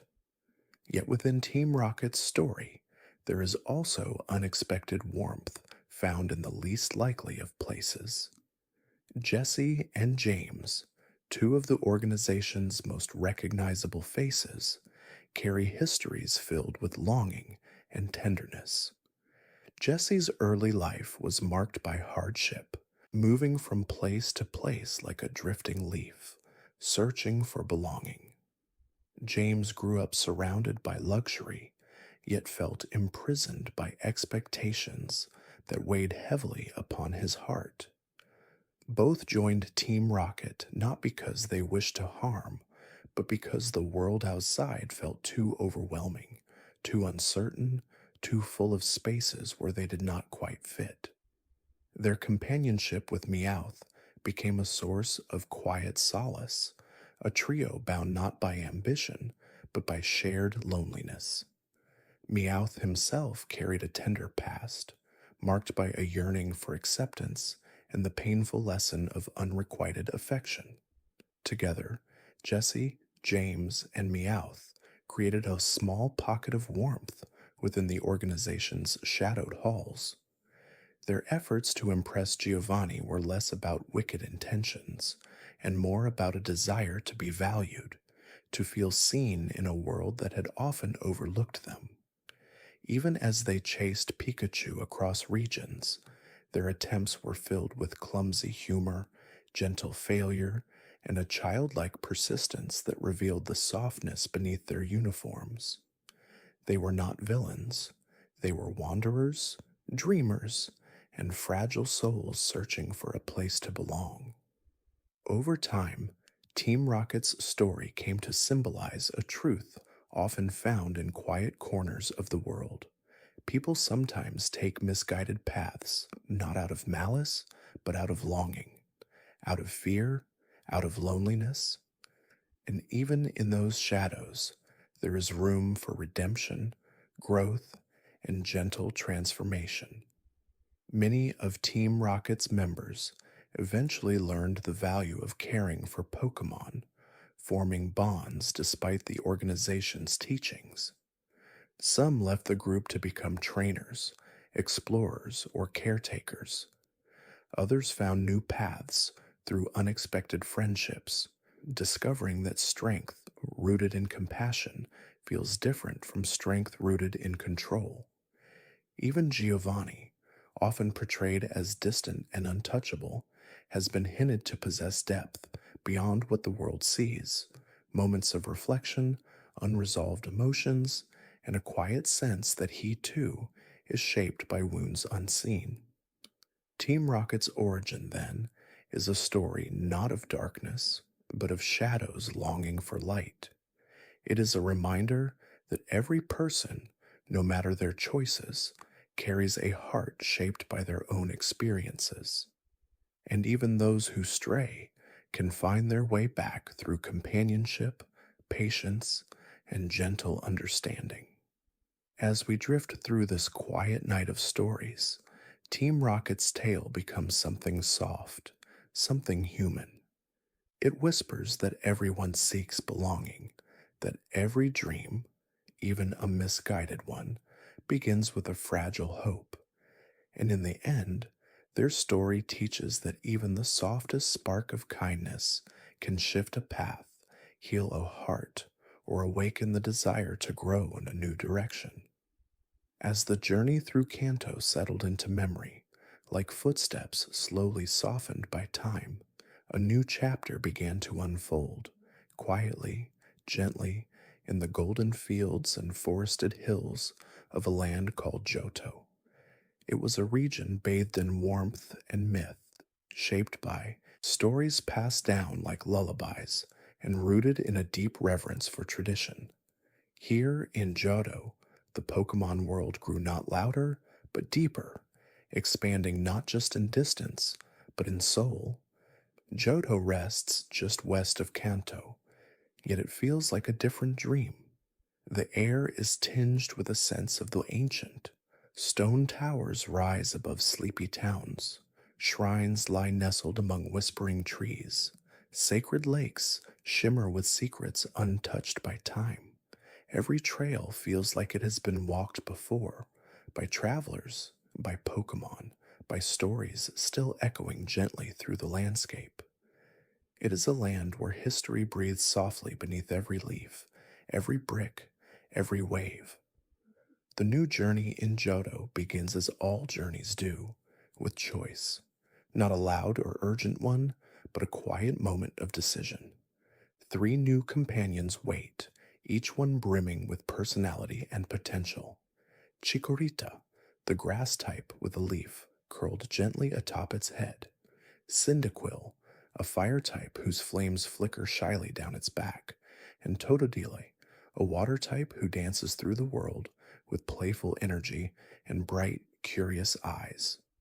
Chikorita embodies calm, connection, and empathy. It leans gently into its trainer's touch and thrives in peaceful moments.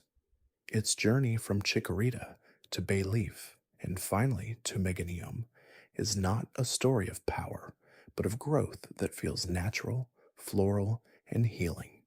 It carries an aura that soothes, not just in battle, but in presence. With every evolution, it becomes more radiant, more centered, like a quiet tree blooming beneath sunlight. Cyndaquil, timid and thoughtful, glows with quiet courage.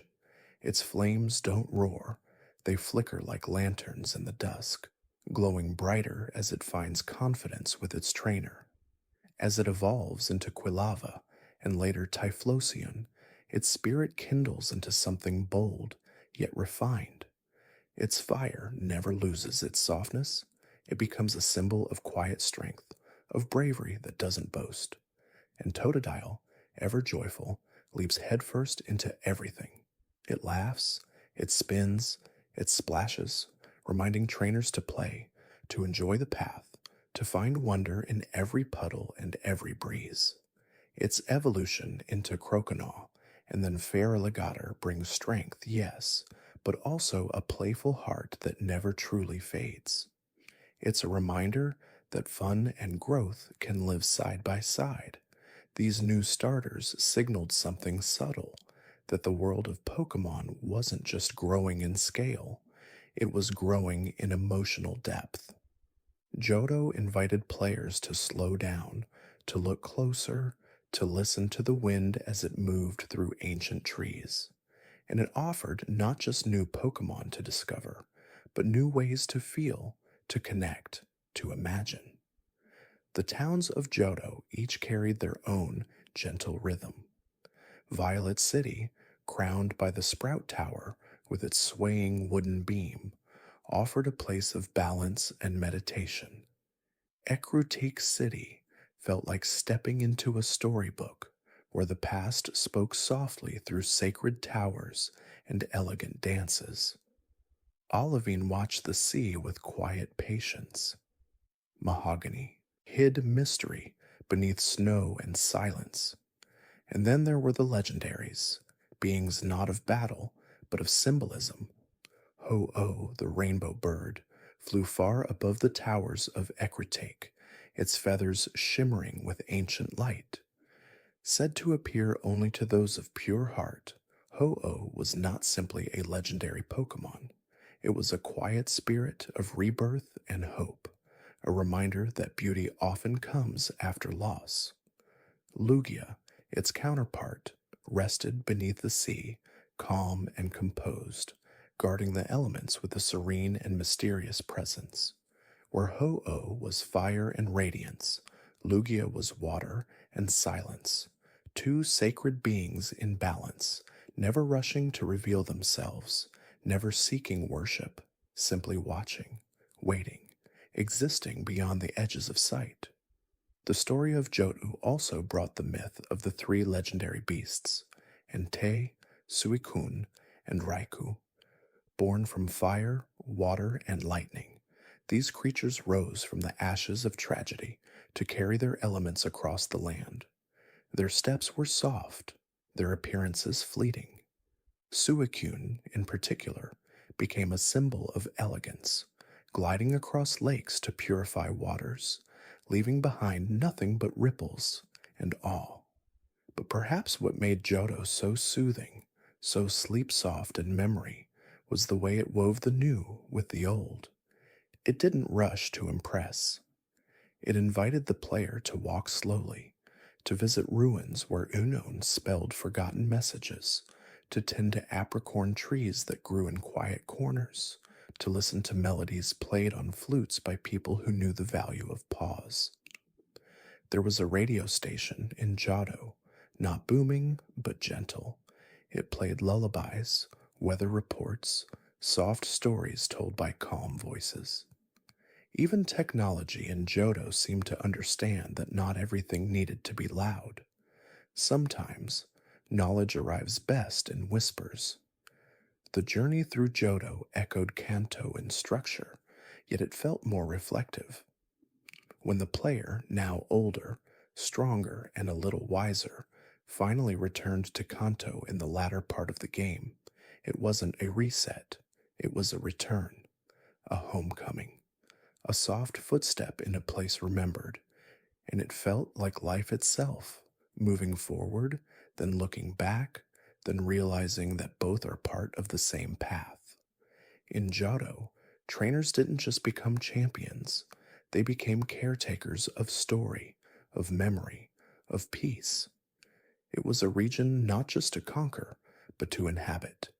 It didn't shout for attention, it hummed gently, and in that hum was the heart of Pokémon itself. As the Johto stars twinkle gently above, and the soft grass of Route 29 glows beneath moonlight, we remember this region not for its drama, but for its depth, for the stillness it offered, for the warmth it carried, and for the way it showed us that growing older doesn't mean forgetting wonder. It means returning to it with gentler eyes. High above the clouds and deep beneath the waves dwell two Pokémon whose stories shimmer with ancient mystery, Ho-Oh and Lugia, guardians of balance, mirrors of sky and sea. Their presence is felt, more than seen, their meanings layered like mist. Where most Pokémon walk beside us or appear through chance encounters, Ho-Oh and Lugia remain just beyond reach, like dreams remembered upon waking, gentle, radiant, and filled with quiet significance. Their origins stretch into Johto's oldest myths, tales spoken in hushed tones beneath temple roofs and whispered across still waters. Ho-Oh, the rainbow-winged phoenix, is said to soar endlessly through the heavens, trailing arcs of color in its wake. Those who glimpse it are promised eternal happiness, a rare and sacred sign that resonates deeply in the hearts of trainers, as if their journey has been noticed by something beyond this world. Lugia, in contrast, sleeps in the depths of the sea, beneath crashing waves and sunken ruins. It does not seek the skies, but watches the world from below, guarding its peace with silent strength. While Ho-Oh is flame and flight, Lugia is tide and twilight, each balancing the other, each holding a sacred stillness within their element. According to legend, Ho-Oh once nested atop the bell tower in Ecruteak City, its feathers catching the early light of morning, coloring the skies with gentle hues. It was a time of harmony, when the city below lived in rhythm with the heavens. The people built the tower not out of ambition, but out of reverence, a gesture of welcome to a being that felt both divine and near. But harmony is delicate, like a thread that sways in the wind. The twin tower beside the bell tower, the brass tower, was said to have housed Lugia. Together, the towers were symbols of balance, fire and water, day and night above and below. And yet, as the stories go, a fire consumed the brass tower, sending black smoke curling into the sky. The flames crackled, not in rage, but in sorrow. Lugia, heartbroken by the destruction, withdrew beneath the waves, disappearing from sight. It was not anger that drove it away, but grief. It chose solitude, retreating to the depths, guarding the sea not from others, but from the echo of its own sadness. Since that day, Lugia has been seen only rarely, its silhouette beneath moonlit water or the brush of wind before a storm. It is a protector who carries its burden quietly.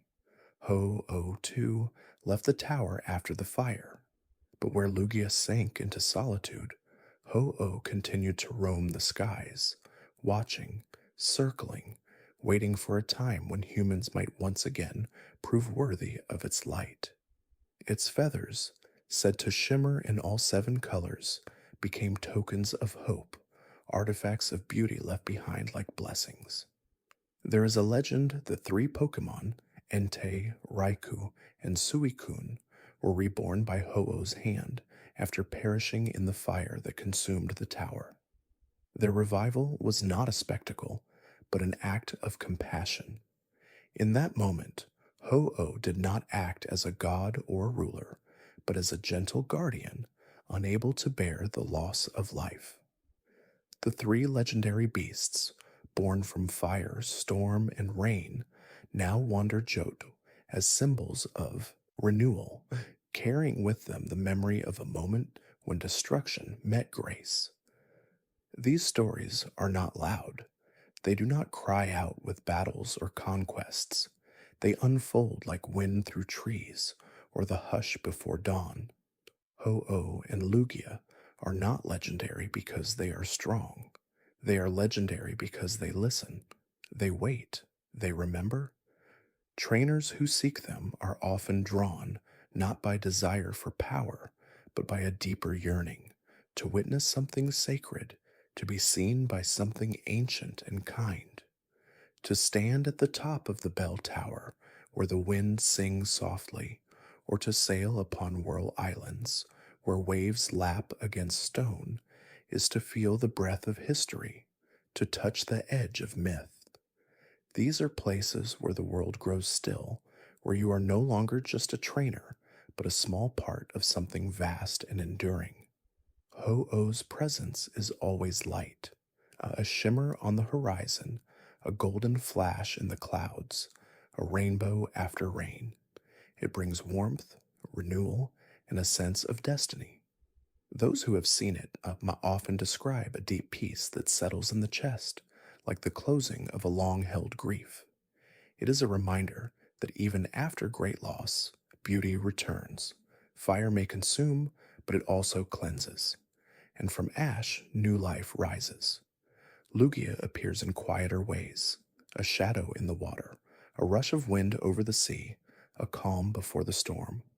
Its song, ethereal and low, is said to echo through the ocean depths, calming the waves, calling for balance. It is not a cry of power, but of presence. Lugia is a guardian, not of territory, but of peace. It watches over storms, not to wield them, but to ease them, to remind the world that even chaos needs a keeper. The 2 legendaries rarely appear together, yet they are forever intertwined. One roams the skies, the other rests in silence. One brings firelight, the other the hush of deep water. Together, they shape the emotional sky of Johto, the feeling of something sacred just beyond the veil, of stories too vast to be fully known, and of a world held together by unseen hands. To witness either is to feel small, not in a fearful way, but in a humbling one, as if the world, vast and kind, has paused just long enough to show you something rare. Trainers often leave those encounters changed, not by what they captured, but by what they felt. A shift in breath, a softening of the heart. And so Ho-Oh continues to fly, its wings painting the sky with memory and hope. Lugia continues to sleep, its presence anchoring the storms, its song weaving through the tides. Their myths live on, not only in books or towers, but in the quiet reverence carried in the hearts of those who believe, not in control, but in connection, not in catching, but in witnessing. As we rest in the calm of night, their story drifts like wind and wave through our dreams, a tale of balance, of loss and return, of light that lingers just out of reach, and silence that speaks louder than sound. In the world of Pokemon, some truths are never fully told, they are simply felt. In the quiet hum of memory, the Pokemon games have always been more than pixels or sound. They have been lanterns in childhood bedrooms, friends during quiet afternoons, and gateways to soft, infinite worlds just waiting behind a screen. From their humble beginnings on the grayscale glow of the Game Boy to the vivid, flowing regions of modern consoles, the evolution of the Pokemon games is not just a tale of technology, but of tenderness, of wonder carried gently from generation to generation.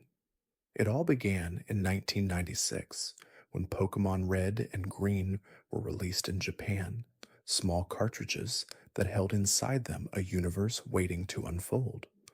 The graphics were simple, monochrome, and flickering, yet even in their modest form, they sparked something deep. Players didn't just see Pokemon, they imagined them. In those early sprites, crude and blocky, there lived the suggestion of creatures with personality, with movement, with emotion. It was a world filled not with noise, but with potential. And in the quiet gaps between technology's limits, imagination was free to bloom. As time moved on, the games began to gently stretch their wings. With Pokemon Gold and Silver, new colors softly entered the scene, like the first rays of dawn lighting up familiar paths. Time became part of the experience. Mornings and evenings, day and night, mirrored in the world on screen. The idea that the game world could move with you, could wake and sleep as you did, made it feel more alive, more like a place rather than a program. Gold and Silver also introduced the concept of breeding, of inheritance, of lineage. Pokemon were no longer just caught, they were nurtured, their traits passed gently down like stories told at bedtime. The Pokegear became a soft echo of real life, a map, a phone, a radio. Johto was not only a new region, but a new rhythm, one that invited slowness, listening, and care.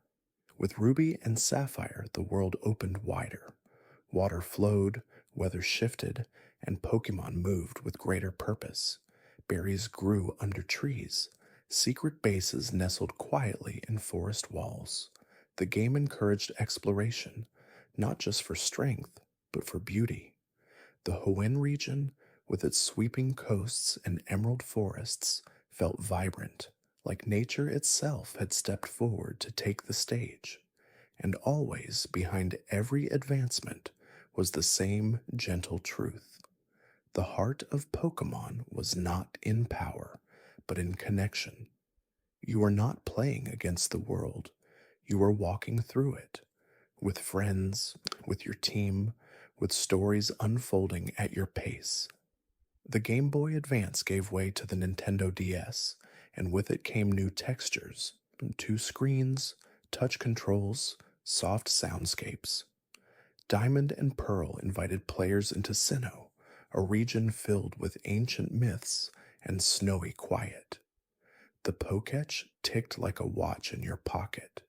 The underground allowed for secret, playful digging, where treasures waited beneath the surface. Pokemon contests, introduced earlier, continued to grow, reminding trainers that beauty, rhythm, and charm were just as valuable as strength. By the time Black and White arrived, The series had learned how to speak more deeply. The Unova region, based not on Japan, but on the bustling energy of New York City, felt like a turning point. The story grew more thoughtful. Themes of freedom, truth, and the ethics of Pokemon training were explored with a tender hand, and always, at the center, was friendship. N, the enigmatic character who could hear the thoughts of Pokemon, reminded players of the quiet question that lived beneath every encounter. Do we truly understand those we claim to care for? Graphically, the games grew, yet never lost their softness. The world turned, shadows lengthened, bridges stretched high above rivers, and the music, oh, the music, remained gentle, melodic, layered with lullabies for cities and caves alike. When X and Y brought Pokemon into full 3D, the experience became more cinematic, but never overwhelming. The world simply felt closer. Kalos, inspired by France, introduced mega evolutions, a surge of energy that felt more like transformation than domination. Character customization blossomed, allowing trainers to see themselves more clearly. And still, the act of walking beside a Pokemon, of watching its expression change, of feeding it treats, of playing small games, reminded us that these were not tools, they were companions. Sun and Moon departed from tradition in gentle ways. The familiar gym structure was replaced by island trials, adventures that felt more personal, more embedded in the culture of the land. The Alola region, with its tropical warmth and relaxed pace, felt like a gentle exhale, a vacation in story, a dream you didn't want to wake from. Pokemon could call for help, forming bonds even in battle, and Rotom, the helpful ghost in your Pokedex, spoke to you with a personality all its own. Technology and spirit quietly intertwined. Let's Go Pikachu and Eevee reimagined Kanto with modern light. Old paths were revisited with new color. Familiar music was played on fuller instruments, and yet it still felt like home.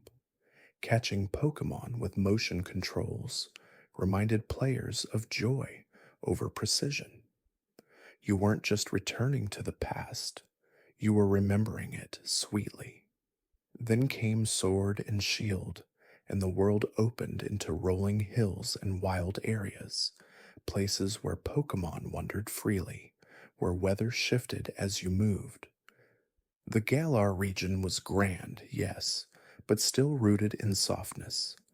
Pokemon could grow to massive size, but the story remained humble.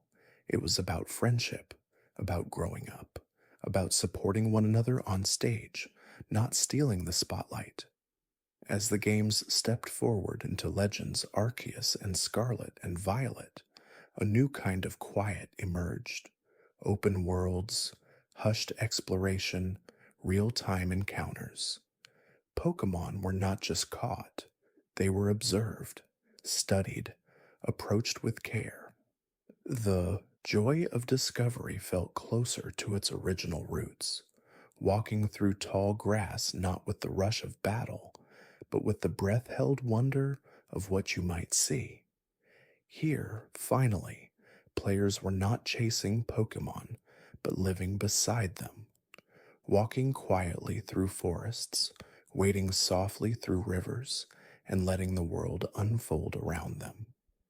Throughout all these years, all these changes, the Pokemon games have remained a soft thread in the lives of millions, a place to return to when the world outside feels too loud, a place where you can walk slowly, grow steadily, and be reminded of your own strength, not through power, but through connection, through presence, through love, and even now, whether holding an old cartridge with worn edges or exploring a new region under starlit skies, the feeling is the same, a quiet invitation to journey, to bond, and to dream.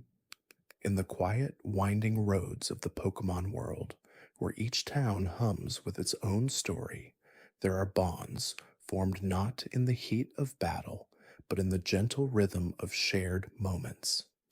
Misty and Brock, two of Ash's earliest companions, represent the soft foundation of what it means to journey together, not as strangers, but as friends whose hearts beat in time with the world around them. Misty, the fiery yet compassionate Cerulean City gym leader, brought with her a spark, a passion for water Pokémon that shimmered like sunlight across a calm lake. Her strength, while sharp and direct, was always grounded in something deeper, a longing for recognition, a desire to prove herself, and a need to protect the creatures she cared for so deeply. At first glance, Misty might seem like a simple reflection of the world's competitive nature. She fought fiercely, holding her emotions close, challenging Ash with both her knowledge and her quick wit. But beneath that exterior, she was a young woman learning to balance her own desires with the world's expectations. She wanted to be seen not just as a gym leader, but as someone who had a place, a voice, and a heart that could open. Brock, with his calm demeanor and nurturing spirit, brought balance to the trio. As Pewter City's gym leader, he too carried a quiet weight, the responsibility of leading, teaching, and guiding others. But where Misty's fire burned with intensity, Brock's warmth soothed like the steady rhythm of a heartbeat. His love for Pokémon was not one of pride, but of care, a deep, unspoken respect for life, for growth, and for the slow but meaningful connections formed between trainers and their companions. With his eyes often turned toward the horizon, Brock seemed to carry the wisdom of the earth itself, offering Ash and Misty not just guidance, but a quiet strength. His journey wasn't about rushing toward goals, but about understanding the importance of every step, every lesson learned along the way. Together, Misty and Brock represented two halves of the same heart, the fire of aspiration and the warmth of reflection. Misty, with her sharp determination, was always pushing forward, chasing her dreams, sometimes with a temper that flared as quickly as it cooled. Brock, by contrast, was the calm counterpoint, the one who could see the bigger picture, offering advice when it was needed, but also stepping back to let others find their way. While Ash learned about perseverance through their companionship, Misty and Brock learned too, not just about the world of Pokémon, but about themselves. Their relationship, though marked by moments of bickering and playful conflict, was always rooted in mutual respect. They didn't need to speak it aloud, but each understood the other's unspoken dreams, fears, and desires. Misty, with her hot-headed moments, learned from Brock's patience that strength doesn't always come from rushing. It often comes from knowing when to wait, when to listen, and when to act. And Brock, in his calm way, found himself learning from Misty's fiery spirit, discovering that sometimes passion is the very thing that pushes you forward, even when the world around you seems quiet. As they traveled alongside Ash, the trio began to mirror the gentle rhythms of the world they walked through. The Pokémon they encountered were not just challenges to be conquered, but companions in their journey, each one teaching them something new. Misty's love for water types brought her closer to the depths of the world's beauty, the calm oceans, the quiet rivers, the refreshing rain. And Brock's grounding presence allowed him to connect with Pokémon in a way that transcended battle.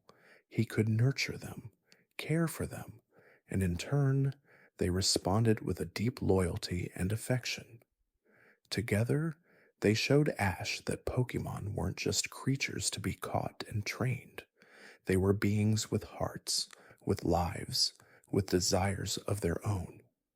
Misty's growth was slow, but steady. She learned with each step of their journey to let go of some of her fiery pride, to soften the edges of her frustration. She realized that being a strong leader didn't mean always being the loudest or the fastest. It meant understanding the value of listening, of seeing the world not just through her own eyes, but through the eyes of those she cared for. And as she came to understand Brock's quiet strength, she also began to see her own, a strength that didn't come from being right all the time, but from being true to herself, from being the best version of who she could be. Brock's journey, too, was one of quiet evolution. He learned from Misty the importance of passion, the way a fire, even if small, could light up a room, inspire others, and push them toward greatness. He also learned from Ash that growth didn't always happen in a straight line. It happened in moments of struggle, in moments of doubt, and in moments of joy. And as he saw Ash grow stronger, more confident, and more compassionate, Brock couldn't help but reflect on his own growth, on how far he had come since leaving Pewter City, since first stepping away from his duties as a gym leader to find his place in the world. Through it all, Misty and Brock became not just companions to Ash, but to each other. Two souls intertwined by their shared love for Pokemon and their shared dreams of what it meant to be a good person, a good trainer, and a good friend. They didn't just teach Ash about battles, they taught him about life. They showed him that strength could come in many forms, not just in the power of a Pokemon, but in the power of patience, of empathy, of understanding. Their friendship, though often marked by laughter, teasing, and playful disagreements, was built on a foundation of trust. They knew each other's hearts, and in the end, that was what made their bond so powerful. They didn't need to be the same to understand each other. They only needed to be willing to listen, to share, and to grow together. As the trio traveled through countless regions, meeting new people and Pokemon along the way, their bond only deepened. Ash learned, through Misty and Brock, that the true essence of friendship was not in grand gestures, but in the quiet moments, the moments when no words were needed, when simply being there for one another was enough. And as they ventured forward into new adventures, Misty and Brock continued to walk by Ash's side, not just as his companions, but as his family, the family that he had chosen, and the family that had chosen him. In the depths of the Pokemon world, where the veil between the known and the unknown often seems thin, there exists a mystery unlike any other, a mystery that dances on the edge of the familiar and the forgotten. It is the story of the unknown, enigmatic creatures whose origins are wrapped in the quiet folds of time, whose power and purpose remain elusive, and whose presence is felt not with strength, but with an eerie stillness. The unknown are not simply Pokemon, they are whispers of the unknown, fragmented symbols of an ancient language waiting to be understood. The unknown are unlike any other Pokemon. They are not creatures of flesh or fur, but beings shaped like symbols, mysterious, abstract, and intangible. Each unknown resembles a letter from an ancient alphabet, with its form twisted and bent in strange ways, as though it had been written by the wind, drawn by the hand of mystery itself. They are often found in the ruins, in hidden places where the echoes of time are faint but still alive.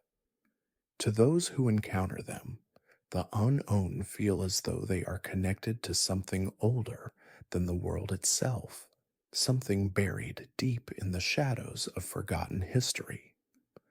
The first time players encountered that unknown was in the mysterious ruins of the Johto region, specifically in the ancient tomb. These ruins, draped in vines and dust, seemed abandoned, as if they had not felt the warmth of the sun for centuries. The air inside was heavy with a sense of something ancient, something that had been lost to the world. It was within this quiet, sacred space that the unknown were first discovered, swirling like forgotten memories in the darkness. The puzzle of the unknown is not just their form, but their presence. These Pokémon are often seen in clusters, moving in patterns that seem random at first, but upon closer inspection are filled with meaning. Their shapes are reminiscent of letters from a long lost language, a forgotten alphabet that holds the key to an ancient story. But what story is it? And why are the unknown so deeply tied to the ruins, to the places where history sleeps? What makes the unknown even more intriguing is the strange power they seem to hold. Their presence is not felt in the way that other Pokemon exert their influence over the world. They do not command the elements or engage in battle with the same ferocity as other creatures. Instead, the unknown have a quiet, subtle power, a power that seems to shape reality itself in gentle, unseen ways. Legend has it that the unknown are connected to the very fabric of space and time. It is said that they can alter reality by shifting the patterns in which they move, changing the world in ways that are too delicate to understand fully. Their power is not physical, it is mental, a force that bends the mind and creates ripples in the unseen threads of existence. The unknown are believed to possess the ability to warp time, to manipulate perception, and to create rifts between dimensions. This connection to the unknown, to the very essence of existence, is what makes the unknown so fascinating. They are not just creatures to be caught or trained, they are symbols of the mysteries that lie beyond human understanding. They speak in riddles, in cryptic messages, and in patterns that only those who are truly attuned to the world's deepest secrets can begin to decipher. In Johto, the unknown became more than just a curiosity, they became a key to unlocking a greater mystery. The ruins where they were discovered were not merely ancient monuments, they were gateways to something else, something beyond the physical world. The unknown, it seemed, were the guardians of this knowledge, watching over the secrets of the past, waiting for someone worthy to uncover the truth. As players explored the ruins, they found themselves drawn deeper into the mystery of the unknown. The symbols on the walls seemed to pulse with energy, as though they were alive, whispering their ancient stories to those who dared to listen. The unknown moved in intricate patterns, guiding the player through the labyrinthine halls, offering cryptic clues and subtle hints.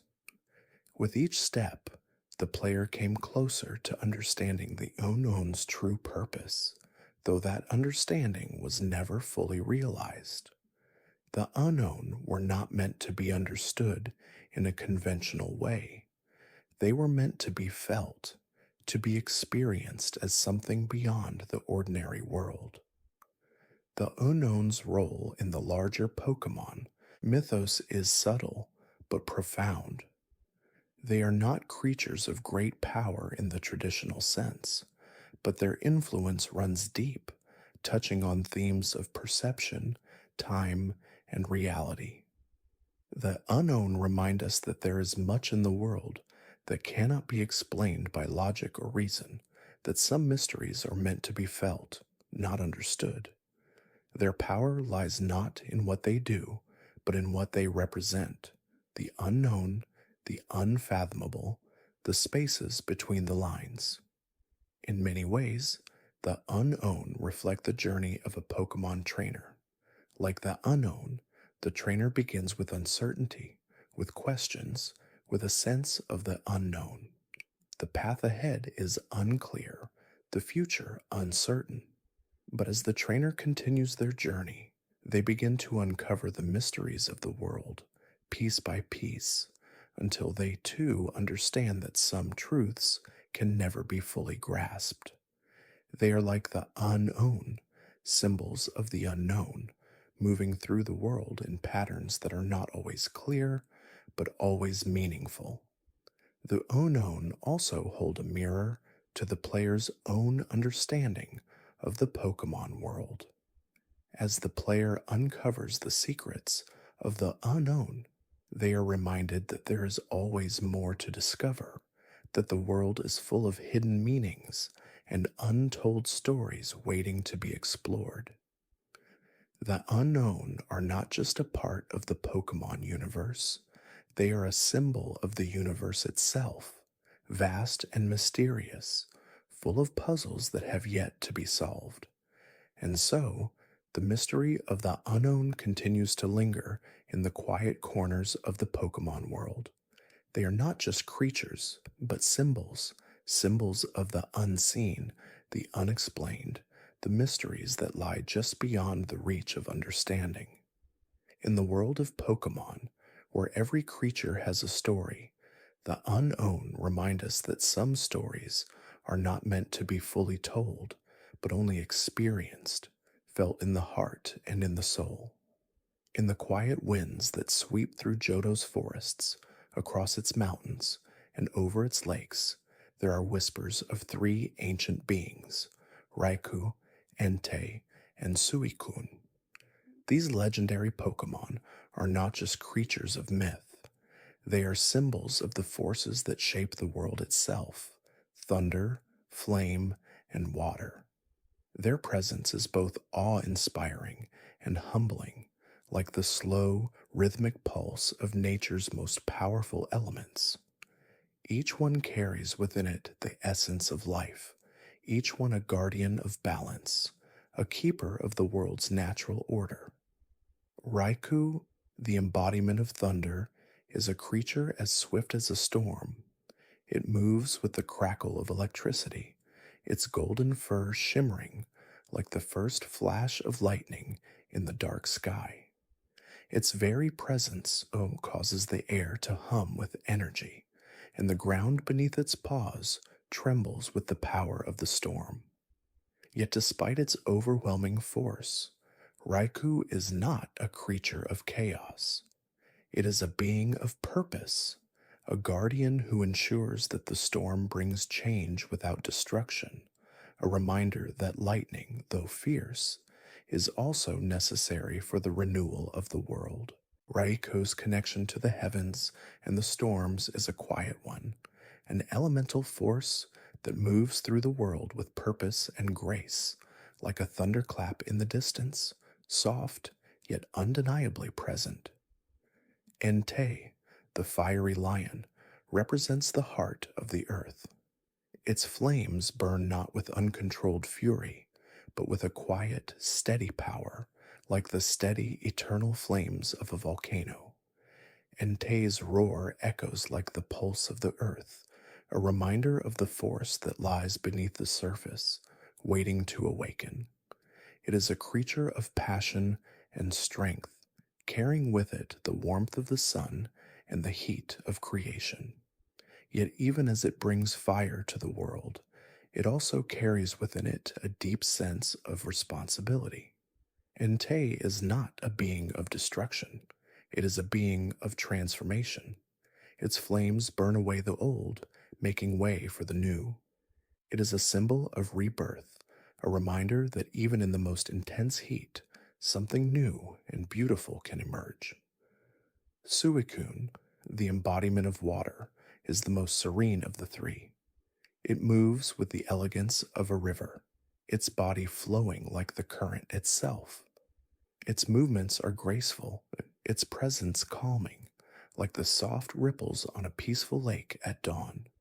Suicune is a being of purification, of renewal, and of clarity. Its connection to water is not just physical, it is spiritual, a reminder that water is both life giving and cleansing. Where Raikou brings the storm and Entei brings the flame, Suicune brings the quiet, healing rain. It moves through Johto with the purpose of restoring balance, soothing the land and its creatures, ensuring that the world remains in harmony. Suicune's gentle presence is a reminder that even the most powerful forces can act with calm and grace. Together, those three legendary Pokémon represent the balance of the world, the forces of nature that must remain in equilibrium for life to thrive. They are not just guardians of their respective elements, they are symbols of the cycles of life itself.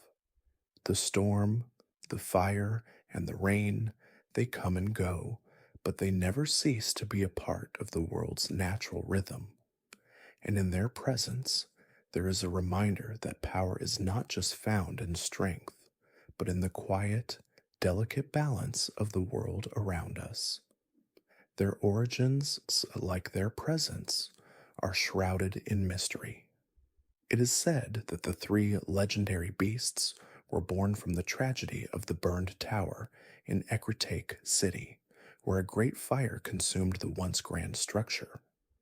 The fire, said to be a manifestation of the world's grief and loss, claimed the lives of many, including those of the Pokemon who had called the tower home. Yet from the ashes of the tragedy, Raikou, Entei, and Suicune rose, born not of destruction, but of rebirth.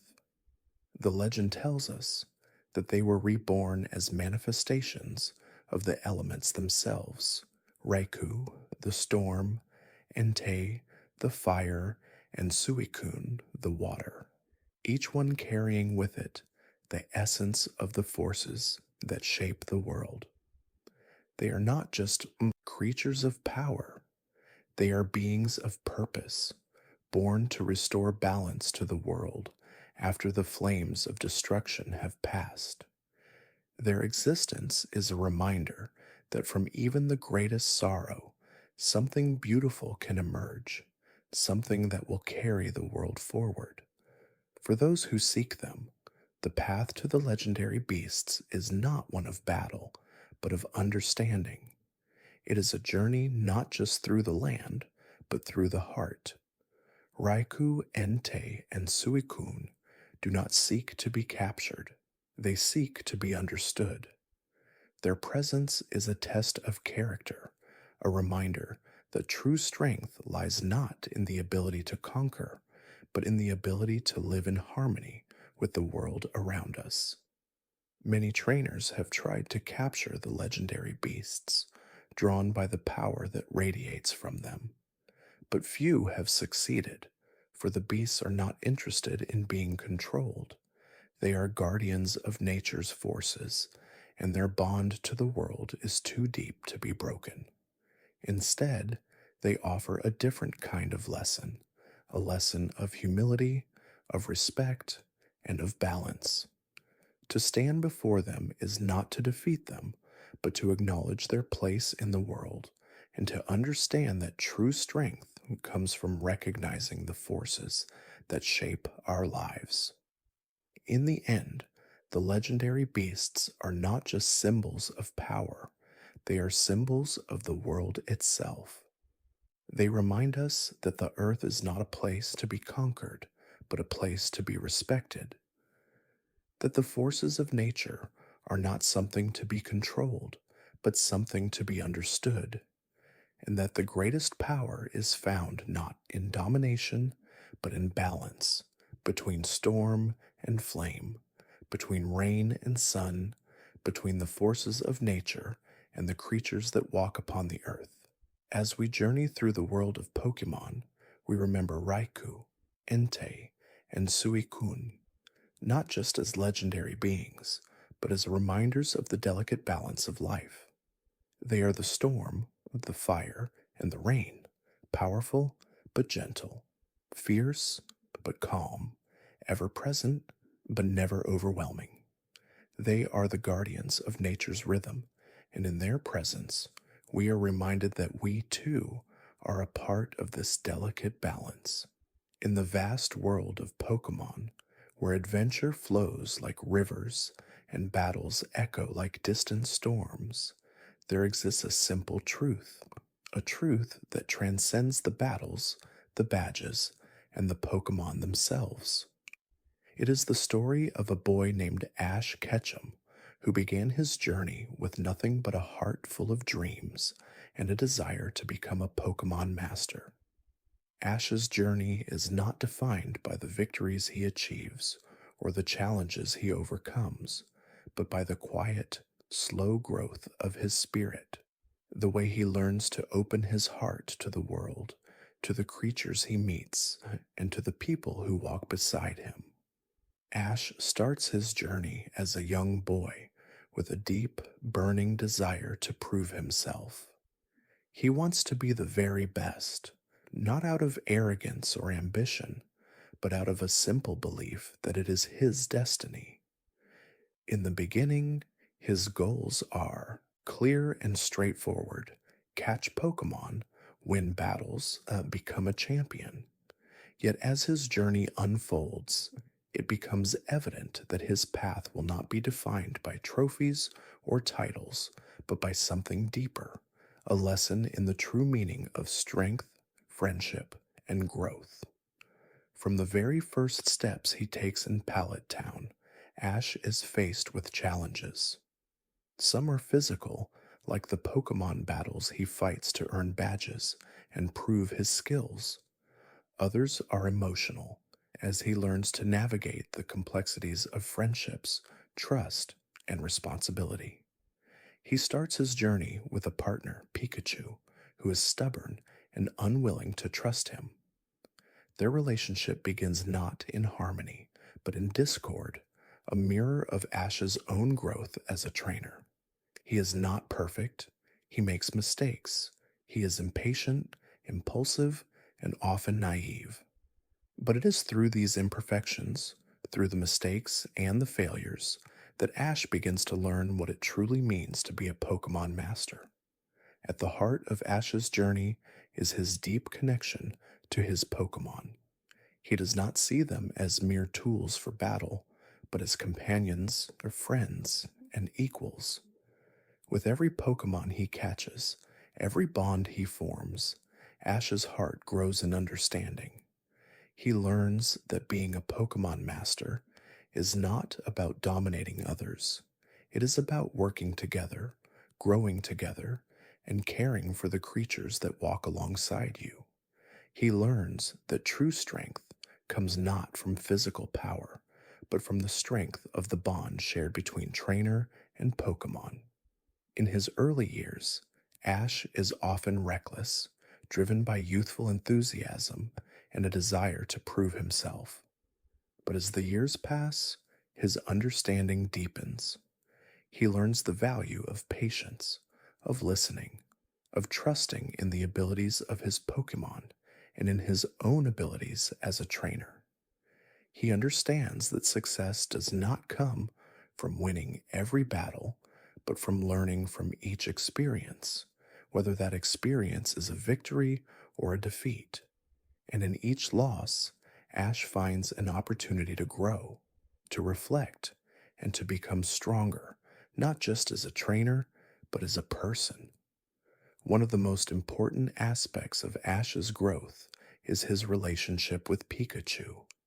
Their bond begins with uncertainty and mistrust, but over time, it evolves into something beautiful, something that mirrors Ash's own transformation.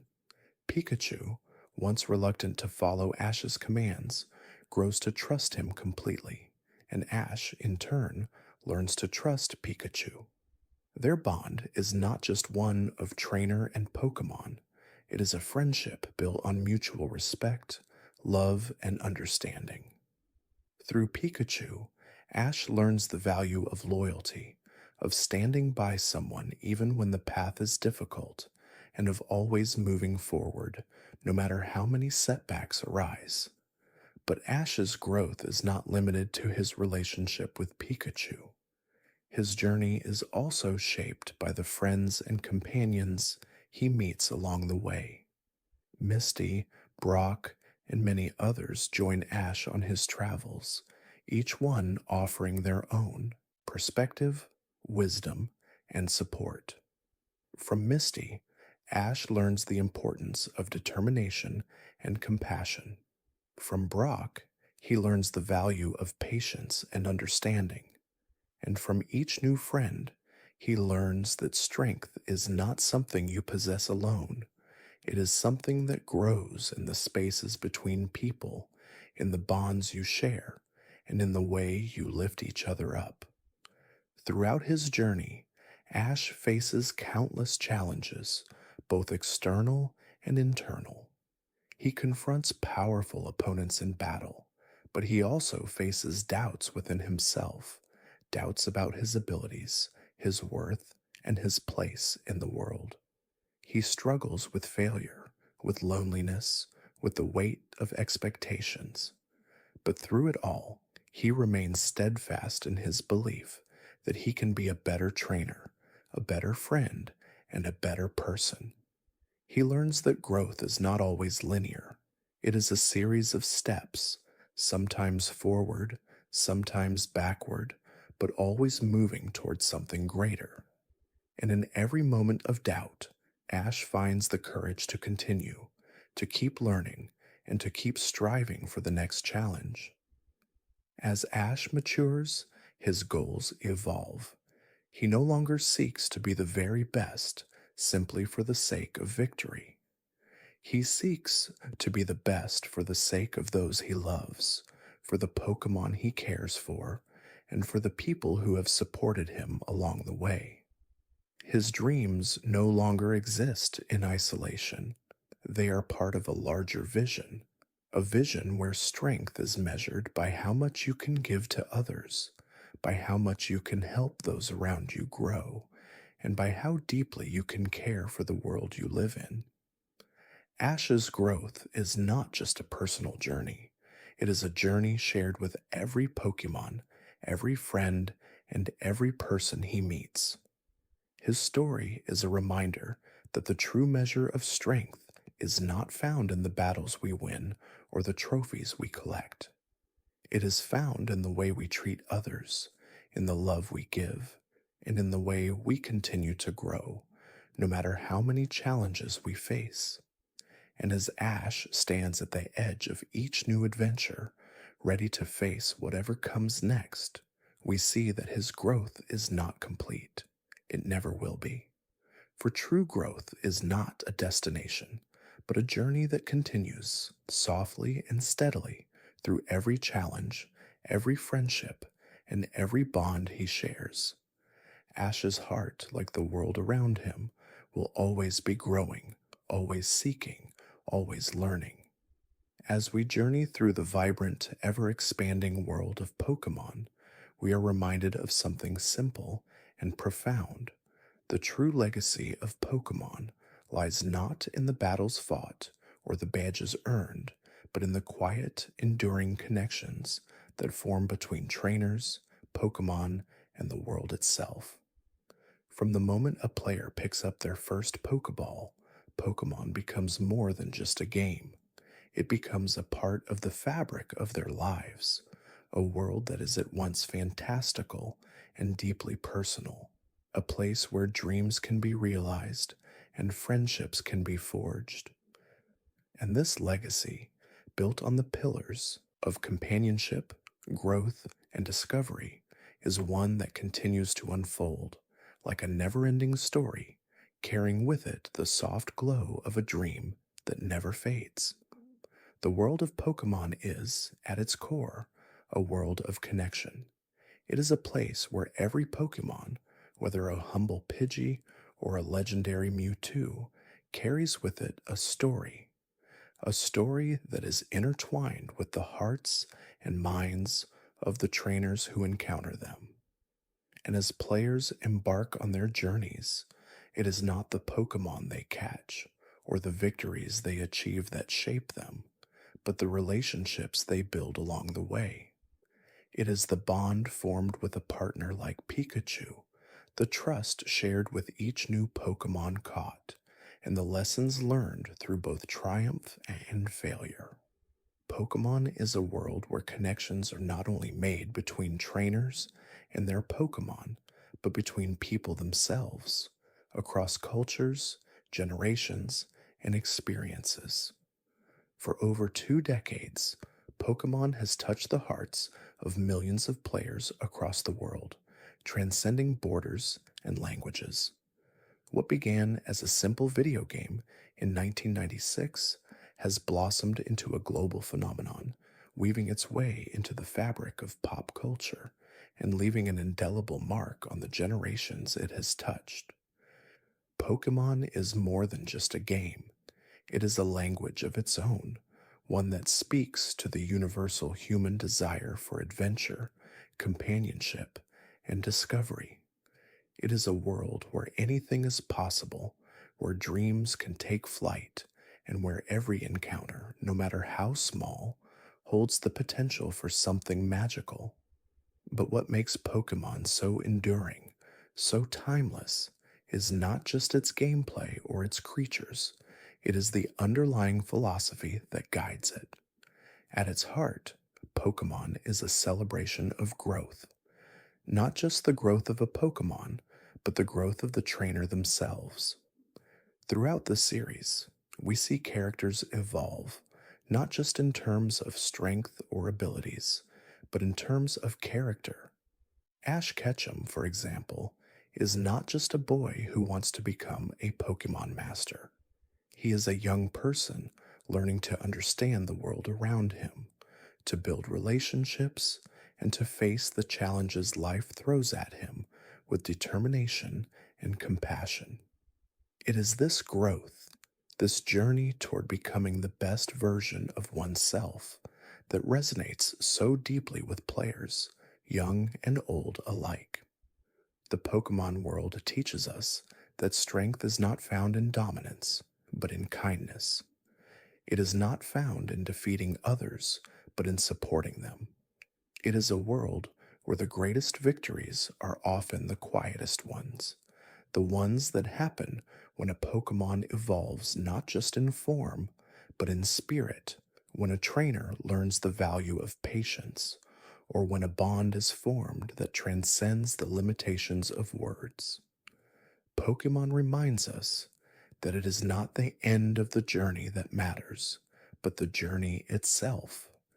The relationships we build, the lessons we learn, and the growth we experience along the way. This message is echoed in the way the games themselves have evolved over the years. From the early days of Red and Blue to the expansive worlds of Sword and Shield and Scarlet and Violet, Pokemon has always stayed true to its roots while also embracing change. With each new generation, the games have introduced new mechanics, new Pokemon, and new regions to explore. But at their core, they remain the same: stories of adventure, companionship, and growth. Whether you are battling through the gyms of Kanto or exploring the vast wild areas of Galar, the essence of Pokemon has remained consistent. A world where anything is possible and where every trainer has the potential to grow into the best version of themselves. The Pokemon legacy is also one of community. Over the years, Pokemon has brought people together in ways few other franchises have. From trading Pokemon across the world to battling friends and strangers alike, the games have fostered a sense of connection that goes beyond the virtual. Players share their experiences, their triumphs, and their challenges, building a global community united by a shared love for the world of Pokemon. Pokemon has become a language that transcends borders, uniting people of all ages and backgrounds in a shared experience that is both personal and universal. And even as the world of Pokemon continues to expand through games, movies, shows, and merchandise, the core values remain the same. Pokemon is a celebration of friendship, of growth, and of the power of connection. It teaches us that no matter how big or small, strong or weak, we all have something unique to offer. And that, just like the Pokemon we care for, we all have the ability to grow and evolve into something greater than we ever imagined. As we look to the future of Pokemon, we can only imagine where the next adventures will take us. But one thing is certain: the legacy of Pokemon will continue to endure, carried forward by the hearts of those who have experienced its magic. It will continue to inspire new generations of players to dream, to explore, and to grow. And in the end, Pokemon will always be more than just a game. It will be a reminder that the greatest adventure of all is the one we share with the Pokemon we love and with each other. Thank you for journeying through the world of Pokemon with me. From the quiet beginnings in Pallet Town to the grand adventures across regions and the bonds forged with every Pokemon, we've explored a world full of wonder, growth, and connection. As we close this chapter, let the soft glow of Pokemon's legacy continue to inspire you, reminding us that the greatest adventures are not about victories, but about the friendships and growth we experience along the way. May your dreams be filled with the joy of discovery, the warmth of companionship, and the endless possibilities that await. Good night, and remember, the journey never truly ends. It continues softly within the heart